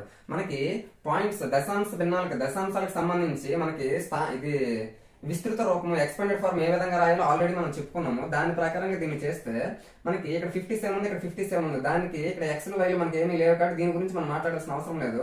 పాయింట్ తర్వాత ఏముంది, ఇక్కడ 3 ఉంది, ఇక్కడ ఏమో 3/x ఉంది. అంటే దీని తాలూకా ఎక్స్పాండెడ్ ఫార్మ్ ఏమవుతుంది యాక్చువల్గా 3 3/10 అవుతుంది, ప్లస్ 8 8/100 అవుతుంది, ప్లస్ 6 6/1000 అవుతుంది. ఇక్కడ ఏమి ఇచ్చాడు, 3/x అంటే 3/x ప్లేస్ లో 10 ఉంది, 8/y ప్లేస్ లో 100 ఉంది, 6/z ప్లేస్ లో 1000 ఉంది. మరి x plus y plus z ఇదేమో x, ఇది y, ఇది z. వాటి తాలూకా ప్లస్ అడిగాడు కాబట్టి ఇది 1000, ఇది 100, 1110 ఇది మనకి ఆన్సర్ అవుతుంది. అంటే ఎక్స్పాండెడ్ ఫార్మ్ ఉపయోగించి మనకి క్వశ్చన్ అడిగేటప్పుడు ఈ విధంగా అడగడానికి ఛాన్స్ అనేది ఉంది. నెక్స్ట్ ఇక్కడ క్వశ్చన్ ఇచ్చాడు 3.15 into 3.15 plus 1.85 into 1.85 plus 3.7 into 3.15 ఈ విధంగా పాయింట్స్ తోటి ప్లస్లు ఇంటూలు ఇచ్చాడు అంటే మనం క్లియర్ గా ఈ క్వశ్చన్ అబ్జర్వేషన్ చేస్తే మనకి బీజగణిత సూత్రాలు ఉన్నాయి కదా, ఫార్ములాస్, వాటిని అప్లై చేస్తూ ఈ పాయింట్స్ ని క్లియర్ చేసుకుంటే చాలా ఈజీగా వస్తుంది ఈ ప్రాబ్లం. ఇక్కడ 3.15 ఏ అనుకుంటే ఇది కూడా ఏ అవుతుంది, అప్పుడు ఏ ఇంటూ ఏ స్క్వేర్ అవుతుంది, ప్లస్ 1.85 బి అనుకుంటే ఇది కూడా బి అవుతుంది, బి ఇంటూ బి స్క్వేర్ అవుతుంది. ప్లస్ ఇక్కడ 3.7 ని నేను 2 ఇంటూ 1.85 గా రాసుకుంటాను. ఎందుకు, ఇక్కడ ఆల్రెడీ చూసుకుంటే ఏ స్క్వేర్ ప్లస్ బి స్క్వేర్ ఉంది, నాకేమో ఆల్రెడీ బి ఉంది, ఇక్కడ 2a అనేది లేదు. అంటే ఇక్కడ 3.7 2 ఇంటూ ఏగా రాయడానికి ఛాన్స్ ఉందా లేదనేది ఒక పాయింట్ నువ్వు గమనిస్తే అప్పుడు ఛాన్స్ ఉంది. 2 ఇంటూ 1.85 చేస్తే 3.7 వస్తుంది. అంటే 3.7 ని నేను 2 ఇంటూ 1.85 గా రాసుకున్నాను. అప్పుడు 2 ఇదేమో 1.85 ఆల్రెడీ మనం ఏమనుకున్నాం, బి అనుకున్నాము, అలాగే 3.15 ఏ అనుకున్నాం. అప్పుడు 2 ఇంటూ ఏబి 2ab అవుతుంది. ఇప్పుడు నువ్వు చూస్తే a square plus b square plus 2ab అంటే ఏంటా formula, a plus b whole square గా ఫార్ములా. మరి ఏ అంటే ఏమనుకున్నావు 3.15 ప్లస్ బి అంటే ఏమనుకున్నావు 1.85 స్క్వేర్. 3.15 కి 1.85 ప్లస్ చేస్తే మనకి ఏమొస్తుంది అంటే 5 వస్తుంది. ఎందుకు 3.15 1.85 5 5 10 1 10 1 5 5.00 అంటే 5 కదా కాబట్టి 5. మరి దానికి స్క్వేర్ ఉంది కాబట్టి 5 స్క్వేర్ అంటే ఎంత, ఆన్సర్ 25. మరి ఇటువంటి క్వశ్చన్స్ అన్ని ఇచ్చేటప్పుడు కూడా మనం ఈ బీజగణిత ఫార్ములాస్ ఏవైతే ఉన్న algebra a square plus b square plus 2ab అదే a plus b whole square, a minus b whole square, a cube plus b cube, a cube minus b cube, a cube plus b cube అంటే ఏంటి, a plus b into a square minus ab plus b square. A cube minus b cube అంటే ఏంటి, a minus b a square plus ab plus b square. ఈ విధంగా బీజగణిత formulas ఏవైతే ఉన్నాయో వాటిని ఉపయోగించుకుని ఇటువంటి పాయింట్స్ తో ఉన్నవన్నీ కూడా మనకి ఇస్తాడు. అది మనం అప్లై చేస్తే ఏ ఫార్ములా అయితే దానికి అప్లై అవుతుంది అదొకటి మనం గమనిస్తే ఆ తర్వాత పాయింట్లు కలుపుకొని చేయడమో ఏదో ఒకటి చేయడం మనకు ఉంటుంది కదా, దాని ప్రకారంగా ఈజీగా ఆన్సర్ చేయొచ్చు. నెక్స్ట్ ఇంకొక మోడల్ చూస్తే 3.15 బార్. ఇక్కడ బార్ తో ఉన్న వాల్యూ ఇచ్చాడు కదా, దాన్ని మనకి p/q రూపంలో రాయమని చెప్తాడు. అప్పుడు ఇటువంటి వాటికి మనం ఏ టెన్షన్ పడకుండా ఫస్ట్ ఏదైతే నెంబర్ ఇచ్చాడో ఆ నెంబర్ మొత్తాన్ని రాసుకోవాలి పైన. అప్పుడు ఏం నెంబర్ ఇచ్చాడు 315 ఇచ్చాడు అని అనుకోండి. అంటే పాయింట్ లేదు బార్ లేదు అని అనుకుంటే మొత్తం నెంబర్ ఏమవుతుంది 315 అవుతుంది. దాంట్లో నుంచి మైనస్ చేయాలి. ఏది మైనస్ చేయాలి అంటే బార్ లేకుండా, అంటే బార్ ఉన్న ప్లేస్ ఉంది కదా అది కాకుండా మిగిలిందంతా ఏదైతే ఉందో అదంతా. ఇక్కడ మనకు బార్ లేకుండా ఏముంది, ఒక్క 3 మాత్రమే ఉంది కాబట్టి 3 మైనస్ చేయాలి. అది మనకి లాభానికి సంబంధించి న్యూమరేటర్ సంబంధించి చేయవలసిన ప్రాసెస్ అంతే.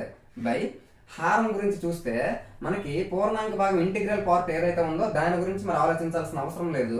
పాయింట్ తర్వాత ఉన్న వాటి గురించి మనం ఆలోచించాలి. పాయింట్ తర్వాత మనం రైట్ సైడ్ నుంచి లెఫ్ట్ సైడ్ వెళ్తే బార్ దేనికి ఉంది, ఎన్ని అంకెలకు ఉంది, 2 అంకెలకు ఉంది. కాబట్టి ఎన్ని అంకెలకి అయితే బార్ ఉందో అన్ని 9లు రాయాలి. ఇక్కడ 2 digits కి బార్ ఉంది కాబట్టి 2 9s రాశాను. బార్ లేకుండా పాయింట్ తర్వాత బార్ లేకుండా ఏదైనా ఒక ప్లేస్ అయినా ఉందా, లేదు. కాబట్టి ఇక్కడ మనం ఏమీ రాయాల్సిన అవసరం లేదు. నెక్స్ట్ దీని గురించి చూస్తే అప్పుడు మీకు రెండు ఒక క్లారిటీ అనేది వస్తుంది. ఇప్పుడు 315 లో నుంచి 3 మైనస్ చేస్తే అంత 312. 312/99 ఇది p/q రూపంలో మారిందని అనుకోవడానికి లేదు. ఎందుకు, మనకి ఇది దేంతోనైనా డివైడ్ అయితే అప్పుడు మనకైతే p/q రూపంలో మారలేదు. ఇప్పుడు ఇది మనకి 3తో డివైడ్ అవుతుంది. 3 1s 3, ఇంకా ఇక్కడ 4 ఉంది కాబట్టి 3 4s అంటే 3తో డివైడ్ చేస్తే 104తో అవుతుంది. నెక్స్ట్ ఇక్కడ 33తో అవుతుంది. ఆ విధంగా చూస్తే 104/33 ఇది 3.15 బార్ కి p/q రూపంలో రాస్తే, ఒకవేళ p/q రూపంలోకి మార్చి p+q ఎంతో కనుక్కోండి అని అంటాడు. అప్పుడు p వాల్యూ ఎంత వచ్చింది 104, q వాల్యూ ఎంత వచ్చింది 33. ఆ రెండు ప్లస్ చేస్తే 7 3 137 వచ్చింది. ఆ విధంగా p/q రూపంలో రాయమంటే ఎలా చేస్తాము, లేకపోతే p+q చేయమంటే p+q చేయొచ్చు, p-q చేయమంటే పైదాంట్లో నుంచి కింద దాన్ని తీస్తాము. అలా చేయాలి. ఇప్పుడు చూస్తే సేమ్ అదే ప్రాసెస్ దీనికి కూడా ఫాలో అవుతాము. 3.15 బార్. ఇప్పుడు కరెక్ట్ గా చూస్తే పాయింట్ గానీ బార్ గానీ ఏది లేని సందర్భం మొత్తం ఏదైతే ఉందో అది చూసుకోవాలి. మొత్తం ఎంత ఉంది 315 ఉంది. అంటే బార్ గానీ పాయింట్ గానీ ఉందన్న విషయం మర్చిపోవాలి. 315 మైనస్ చేయాలి. ఏంటి మైనస్ చేయాలి అంటే, ఇప్పుడు పాయింట్ ఇది బార్ కాకుండా, పాయింట్ కాదు బార్ కాకుండా ఎంత నెంబర్ అయితే ఉందో ఆ నెంబర్ అంతా మైనస్ చేయాలి. పాయింట్ కాకుండా ఇంకేదైతే ఉంది 3 ఉంది 1 ఉంది అంటే 31 అనేది ఉంది కదా, దాన్ని మైనస్ చేయాలి. అంటే 11 అనేది అయిపోయింది. బై ఇప్పుడు హారంలో చూసుకోవాలి అంటే మనకి ఇంటిగ్రల్ పార్ట్ ఏదైతే ఉందో పూర్ణాంక భాగంతో మరి మనకి సంబంధం ఉండదు. హారంకి రాయాలి అంటే ఇటువైపు పాయింట్ తర్వాత ఏదైతే ఉందో అదే మనకు కావాలి. రైట్ సైడ్ నుంచి లెఫ్ట్ సైడ్ వెళ్తే మనకి బార్ కి ఎన్ని స్థానాలకి బార్ ఉంది, ఒక్క ప్లేస్ కి మాత్రమే బార్ ఉంది కాబట్టి ఒక్క 9 మాత్రమే రాయాలి. ఇందాక 2 places కి బార్ ఉంది కాబట్టి ఇక్కడ 2 9s రాశాను. మరి ఇక్కడ బార్ లేకుండా పాయింట్ తర్వాత బార్ ఒక్కదానికి ఉంది కాబట్టి 9 రాశావు. బార్ కాకుండా పాయింట్ తర్వాత ఇంకేదైనా ఉన్నదా, పాయింట్ తర్వాత బార్ లేకుండా ఇక్కడ 1 ఉంది కాబట్టి ఒక్క 0 రాయాలి. అది గుర్తుపెట్టుకోవాలి. ఇక్కడ ఎందుకు 0 రాలేదు అంటే, 0 కానీ 2 zeros కానీ ఎందుకు రాలేదు అంటే, పాయింట్ తర్వాత మనకి బార్ లేకుండా ఉన్న ప్లేస్ ఇక్కడ ఎక్కడా లేదు కాబట్టి ఇక్కడ 0 రాలేదు. ఇక్కడ పాయింట్ తర్వాత బార్ లేకుండా ఇక్కడ ఒక స్థానం ఉంది కాబట్టి ఇక్కడ మనకి ఒక ప్లేస్ మాత్రం ఉంది కాబట్టి ఒక 0 రావాలి. హారం కూడా అయిపోయింది. ఇప్పుడు దీన్ని మనం సింప్లిఫికేషన్ చేయడమే. 315 నుంచి 31 తీయాలి. 5 నుంచి 1 తీస్తే 4, 31 నుంచి 3 తీస్తే 28, 284/90. ఇప్పుడు ఇది మనకి దేనితో అవుతుందో చూడాలి. 2 45s, 2 1s, 2 4s, 2 2s. ఇప్పుడు 142/45 వచ్చింది. ఇప్పుడు మనకి ఇది ఇంకా దేనితోనైనా డివైడ్ అవుతుందా, మరి దేంతో డివైడ్ అవ్వదు. కాబట్టి మనకు వచ్చిన ఆన్సర్ అంటే 142/45. ఇది మనకి కావాల్సిన ఆన్సర్ గా చెప్పుకోవచ్చు. ఇటువంటిది ఇప్పుడు సపోజ్ 5.298 బార్ ఈ విధంగా ఉంది. ఈ విధంగా ఉండేటప్పుడు మనం దీన్ని ఏ విధంగా చేయాలి, పాయింట్ గానీ బార్ గానీ లేకుండా మొత్తం నెంబర్ రాయాలి. ఏంటి 5298 మైనస్ చేయాలి. ఏంటి మైనస్ చేయాలి, బార్ కాకుండా మిగిలినంతా మైనస్ చేయాలి. బార్ కాకుండా మిగిలింది ఏంటంటే ఉంది 5 ఉంది 2 ఉంది అంటే 52 మైనస్ చేయాలి. అంటే 11 అనేది అయిపోయింది. ఇప్పుడు హారం చూస్తే మనకి పూర్ణాంక భాగంతో మన సంబంధం లేదు. అటువైపు దశాంశ భాగంలో ఏదుందో అదే మనకు కావాలి. రైట్ సైడ్ నుంచి లెఫ్ట్ సైడ్ వస్తే బార్ అనేది ఎన్ని ప్లేస్లకు ఉంది, ఇక్కడ 2 places కి మాత్రమే బార్ ఉంది కాబట్టి 2 9s రాయాలి. నెక్స్ట్ పాయింట్ తర్వాత బార్ లేకుండా ఏదైనా ఉన్నది ఏముంది, ఒక 2 మాత్రమే ఉంది కాబట్టి 2 zeros రాయకూడదు. ఇక్కడ 2 మాత్రమే ఉంది, ఒక్క ప్లేస్ కి మాత్రమే పాయింట్ తర్వాత బార్ లేకుండా ఉంది కాబట్టి దానికి 0 రాయాలి. అది మనకి హారం అయ్యింది. ఇప్పుడు చూస్తే మైనస్ 8 నుంచి 2 తీస్తే 6, 9 నుంచి 5 తీస్తే 4, 52/990. దీన్ని మనం డివైడ్ చేసుకుంటే ఇప్పుడు అక్కడ ఏమొచ్చింది 5246/990. దీన్ని మనం డివైడ్ చేయాలి 2 తోటి. 2 4s 8, 2 9s 18, 2 5s 10 అంటే 495 తో పోతుంది. 226 నెక్స్ట్ 223 అంటే 2623 ఇక్కడ పైన ఉంది. ఇంకా దేంతో తెగుతుందా, ఇది మనకు కావాల్సిన ఆన్సర్. ఇది మరి మనకు తెలిసి ఇంక దేంతోనే డివైడ్ అవ్వకపోవచ్చు కాబట్టి p/q రూపంలో రాయడం అనేది జరిగింది. వాడు p+q అడగచ్చు, p-q అడగచ్చు, లేకపోతే p వాల్యూ q వాల్యూ వరుసగా ఇవి అవుతాయని కూడా అడగచ్చు. ఆ విధంగా మనకి పాయింట్స్ తో ఇచ్చి బార్స్ తో ఇచ్చి పీ బై క్యూ రూపంలో రాయాలి అంటే ఈ విధంగా మనం 1 by 1 ప్రాసెస్ అనేది కరెక్ట్ గా చూసుకొని చేయాలి. నెక్స్ట్ ఇక్కడ క్వశ్చన్ ఇచ్చాడు 0.187 బార్ ను పీ బై క్యూ రూపంలో మార్చి పీ ప్లస్ క్యూ వాల్యూ కనుక్కోమంటున్నాడు. మనం ఇంకొకసారి కరెక్ట్ గా చూస్తే 0.187 బార్ కి మనం పీ బై క్యూ రూపంలో రాయాలి అంటే అర్థం ఏంటి, మొత్తం నెంబర్ ఏదైతే ఉందో బార్ గానీ పాయింట్ గానీ ఆలోచించుకుని మొత్తం నెంబర్ ఏముంది 0187 ఉంది. ఆ నెంబర్ నుంచి మైనస్ చేయాలి. ఏంటి మైనస్ చేయాలి, బార్ లేకుండా ఏ నెంబర్ అయితే ఉందో దాని అంతటిని మైనస్ చేయాలి. బార్ లేకుండా 0 ఉంది 1 ఉంది కాబట్టి 01 బై అంటే లవం అయిపోయింది. ఇప్పుడు హారం చూస్తే మనకి ఇంటిగ్రల్ పార్ట్ తో సంబంధం లేదు, దశాంశ భాగం ఏదైతే ఉందో డెసిమల్ పార్ట్ లో దానితో సంబంధం. నెక్స్ట్ మనకి రైట్ సైడ్ నుంచి లెఫ్ట్ సైడ్కి వెళ్తే ఎన్ని ప్లేస్ల వరకు బార్ ఉందో అన్ని 9లు రాయాలి. ఇక్కడ ఎన్ని ప్లేస్లు ఉన్నాయి, 2 ప్లేసెస్ ఉన్నాయి కాబట్టి 2 9s. పాయింట్ తర్వాత బార్ లేకుండా ఏవైనా ఉన్నాయా లేదా చూడాలి, ఉన్నాయి కాబట్టి ఒకటి ఉంది కాబట్టి ఒక 0 రాయాలి. ఇప్పుడు దాన్ని బట్టి చూస్తే ఇక్కడ 187 నుంచి 1 తీస్తే 186 బై 990. ఇప్పుడు ఆ విధంగా చూస్తే ఇప్పుడు ఇది దేంతోనైనా డివైడ్ అవుతుందా, 3 తో డివైడ్ అవుతుంది. ఎందుకు 3 6 జా 18, 3 2 జా 6, 3 30s. ఇప్పుడు ఏమొచ్చింది 62 బై 330 వచ్చింది. ఇప్పుడు మనకేం అడిగాడు, ఇంకా ఇది 2 తో డివైడ్ అవుతుంది. ఎందుకు 231, 2 6 2 1 జా 2, 2 6 జా 12, 2 5 జా 10 అంటే 31 బై 165 వచ్చింది. 31 బై 165 అంటే ఇది పీ వాల్యూ అవుతుంది, ఇది క్యూ వాల్యూ అవుతుంది. మరి పీ ప్లస్ క్యూ కదా మనం కనుక్కోమని చెప్పాడు, పీ ప్లస్ క్యూ కనుక్కోమన్నాడు కాబట్టి ఏమొస్తుంది, ఆ రెండు ప్లస్ చేయాలి. అంటే 1 5 ప్లస్ చేస్తే 6, 3 6 ప్లస్ చేస్తే 9, 196 వచ్చింది. ఇది పీ ప్లస్ క్యూ తాలూకు వాల్యూ. ఆ విధంగా ఒక దశాంశ భిన్నంలో ఉన్నదాన్ని దశాంశ భిన్నం పీ బై క్యూ రూపంలోకి మార్చి పీ ప్లస్ క్యూ అడగచ్చు, ఏదైనా అడగచ్చు. ఆ రకంగా మనం చేసుకోవాలి. నెక్స్ట్ ఇక్కడ మరొక 2 క్వశ్చన్లు ఇవ్వడం జరిగింది చూడండి. 0.45 బార్ ప్లస్ 0.21 బార్. ఇక్కడ బార్లు ఇచ్చి వాటికి ప్లస్ చేయమని చెప్తున్నాడు. ఫస్ట్ ఇటువంటి వాటికి మనకి టెక్స్ట్ బుక్ మెథడ్ లో అంటే టెక్స్ట్ బుక్ లో ఒక రకమైనది ఇచ్చాడు కదా, దాని ప్రకారం ఫాలో అయితే చాలా ఈజీ. 0.45 బార్ అంటే అర్థం ఏంటి, 0.45 అంటే బార్ కింద ఏదైతే ఉందో అదే రిపీట్ అవుతుంది అంటే 45 45 45 ఆ విధంగా రిపీట్ అవుతూ వస్తుంది. మరి 0.21 బార్ అంటే అర్థం ఏంటి, 0.21 21 21 అది అలా రిపీట్ అవుతూ వస్తుంది. మనకి ప్లస్ అన్నాడు కాబట్టి ప్లస్ చేస్తే ఇక్కడ 5 1 6 4 2 6 5 1 6 4 2 6 6 6.0 ఈ విధంగా చూస్తే ఇక్కడ మనకి ఏమొచ్చింది, 0 పాయింట్ తర్వాత 6 అనేది కంటిన్యూగా వచ్చింది. అంటే దాన్ని ఏ విధంగా మార్చొచ్చు, 0.6 బార్ గా రాయొచ్చా లేదా, అది దానికి సంబంధించిన ఆన్సర్ గా చెప్పుకోవచ్చు. Next 0.37 bar plus 0.2 bar. ఇప్పుడు 0.37 బార్ అంటే అర్థం ఏంటి, 0.37 37 37 ఆ విధంగా సోన్ వస్తుంది. నెక్స్ట్ 0.2 బార్ అంటే అర్థం అంటే 0.2222222 ఈ విధంగా వస్తుంది. ఇప్పుడు వాటి ప్లస్ చేస్తే 7 2 9 3 2 5 9 5 9 5 9 5 0. ఇప్పుడు చూస్తే 0.595959 అంటే ఏది రిపీట్ అవుతుంది, 59 అనేది రిపీట్ అవుతుంది కాబట్టి 0.59 బార్ అనేది అవుతుంది. నెక్స్ట్ ఇప్పుడు ఇక్కడ మైనస్లతో ఉన్న క్వశ్చన్ అనేది ఒకటి ఇచ్చాడు. అది ఏ విధంగా చేయాలంటే సేమ్ ఇందాక ఏ ప్రాసెస్ అయితే ఫాలో అయ్యామో అదే ప్రాసెస్ ఫాలో అవుదాము. 1.13 బార్ అంటే బార్ అనేది ఒక 3 కి మాత్రమే ఉంది. అప్పుడు దీన్ని ఏ విధంగా రాయొచ్చు, 1.13 కి బార్ ఉంది కాబట్టి 3 3 3 అంటే 3 అనేది రిపీట్ అవుతూ వస్తుంది. నెక్స్ట్ 0.13 బార్ ఇక్కడ బార్ అనేది 13 ఉంది కాబట్టి 0.13 ఈ విధంగా వస్తుంది. ఇప్పుడు వాటికి మైనస్ చేయమంటున్నాడు కాబట్టి 3 నుంచి 3 తీస్తే 0, 3 నుంచి 1 తీస్తే 2 0 2 0 0 1 1.020202. ఒకసారి కరెక్ట్ గా దీన్ని చూస్తే 1 పాయింట్ ఇక్కడ 020202 ఇంకా అలా చేసుకుంటే 0202 అలా వస్తూనే ఉంటది. అంటే ఇక్కడ 02 అనేది రిపీట్ అవుతూ వస్తుందని అర్థం చేసుకోవచ్చు. మరి ఇక్కడ 0 ఉంది, ఆ 0 రిపీట్ అవ్వలేదు, ఆ తర్వాత నుంచి రిపీట్ అయింది 020202 కాబట్టి 02 కి బార్ అనేది రావాలి.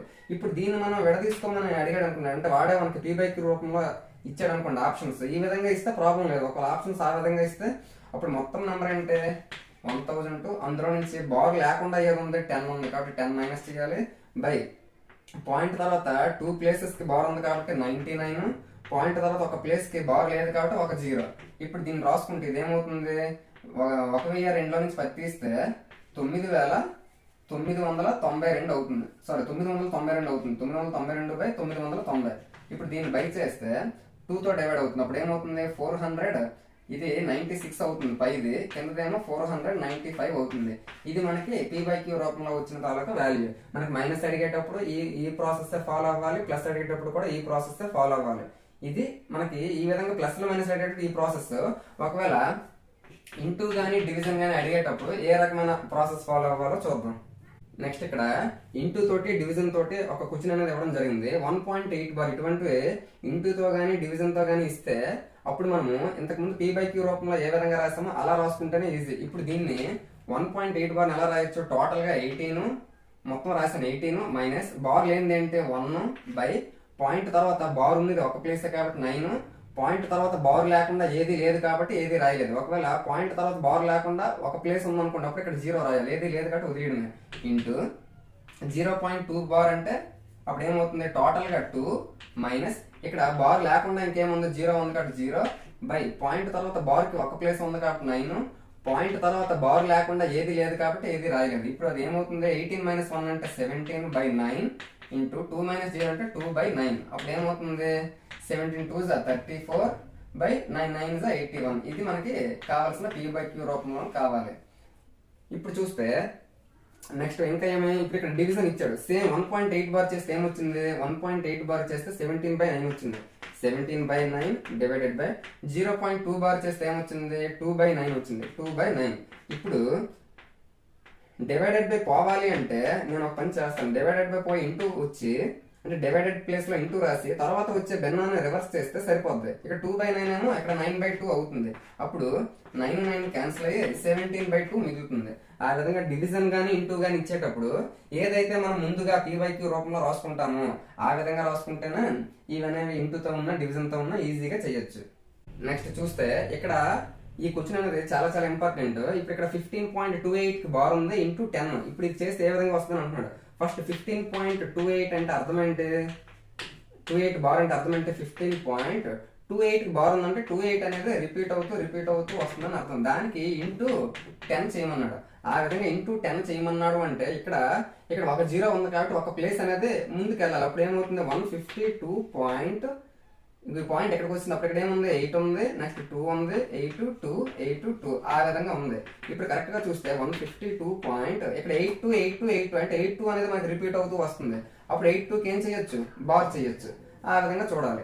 నెక్స్ట్ ఒకవేళ ఇంకొక క్వశ్చన్ 169.56 బార్ ఈ విధంగా ఉంది. దాన్ని ఇంటూ 1000 తో ఇంటూ చేయమన్నాడు అనుకోండి. అప్పుడు 169.56 బార్ అంటే అర్థం ఏంటి, 169.56 అనేది 169.56 అనేది రిపీట్ అవుతూ వస్తుందని అర్థం చేసుకోవచ్చు. ఇంటూ 1000 చేయమన్నాడు కదా, ఇక్కడ 1000కి ఎన్ని జీరోలు ఉన్నాయి, 3 జీరోస్ ఉన్నాయి. అంటే 3 ప్లేసెస్ తర్వాత పాయింట్ వస్తుంది. అంటే 169కి ఎంతకు ముందు పాయింట్ ఉండేది, ఇప్పుడు 3 ప్లేసెస్ తర్వాత పాయింట్ వెళ్ళాలి. అంటే 565 తర్వాత వెళ్ళాలి. అంటే 565 అలా ఉంచేసి పాయింట్ పెడితే అంటే ఇక్కడ వస్తుంది పాయింట్ 65 ఆ విధంగా వెళ్తుంది.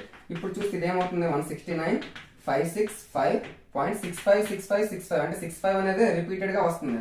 కాబట్టి 65కి బార్ పెట్టచ్చు. ఈ విధంగా ఇంటూ 10 ఇచ్చినా ఇంటూ 100 ఇచ్చినా 10 ఇచ్చాడంటే ఒక ప్లేస్ కి అటువైపు వెళ్ళాలి. ఒకవేళ మనకి ఇంటూ 1000 ఇస్తే 3 ప్లేసెస్ అటు వెళ్ళాలి, ఇంటూ 100 ఇస్తే 2 ప్లేసెస్ వెళ్ళాలి. ఆ విధంగా చేయాలి. ఇప్పుడు ఒకవేళ మనకి ఇదే దీనికి ఇంటూ 10 అని ఇవ్వకుండా 1/10 అని ఇచ్చాడు అనుకోండి, అప్పుడు ఏం చేయాలి, ఇంతకు ముందు ఇంటూ 10 ఇస్తే రైట్ సైడ్ వెళ్ళాము, ఇప్పుడు ఏం చేయాలి, లెఫ్ట్ సైడ్ రావాలంటే అప్పుడు ఇక్కడ ఆన్సర్ ఏమవుతుంది, 1.528282 ఆ విధంగా అవుతుంది. ఎందుకు, ఇక్కడ బై అయ్యింది, బై అయ్యేటప్పుడు లెఫ్ట్ సైడ్ రావాలి, ఇంటూ అయ్యేటప్పుడు రైట్ సైడ్ వెళ్ళాలి. ఆ విధంగా మనం చూసుకోవాలి. ఈ విధంగా భిన్నాలు దశాంశ భిన్నాలకు సంబంధించి పూర్తిగా అన్ని విషయాలు కూడా కవర్ చేయడం జరిగిందని అనుకుంటున్నాను. ఎందుకనంటే ఏ రకమైన మోడల్ క్వశ్చన్ అడిగినా కూడా అన్ని రకాల మోడల్స్ కూడా మనం కవర్ చేసాము. అది అటువైపు భిన్నాలకు సంబంధించి కానీ ఇటు దశాంశ భిన్నాలకు సంబంధించి కానీ అన్ని రకాలు కవర్ చేస్తున్నాను అనుకుంటున్నాను. ఈ వీడియో కనుక మీకు నచ్చిందంటే తప్పకుండా లైక్ చేయండి. మీ డిఎస్సి ఫ్రెండ్స్ ఎవరైతే ఉన్నారో వారికి కూడా షేర్ చేయండి. Thank you so much.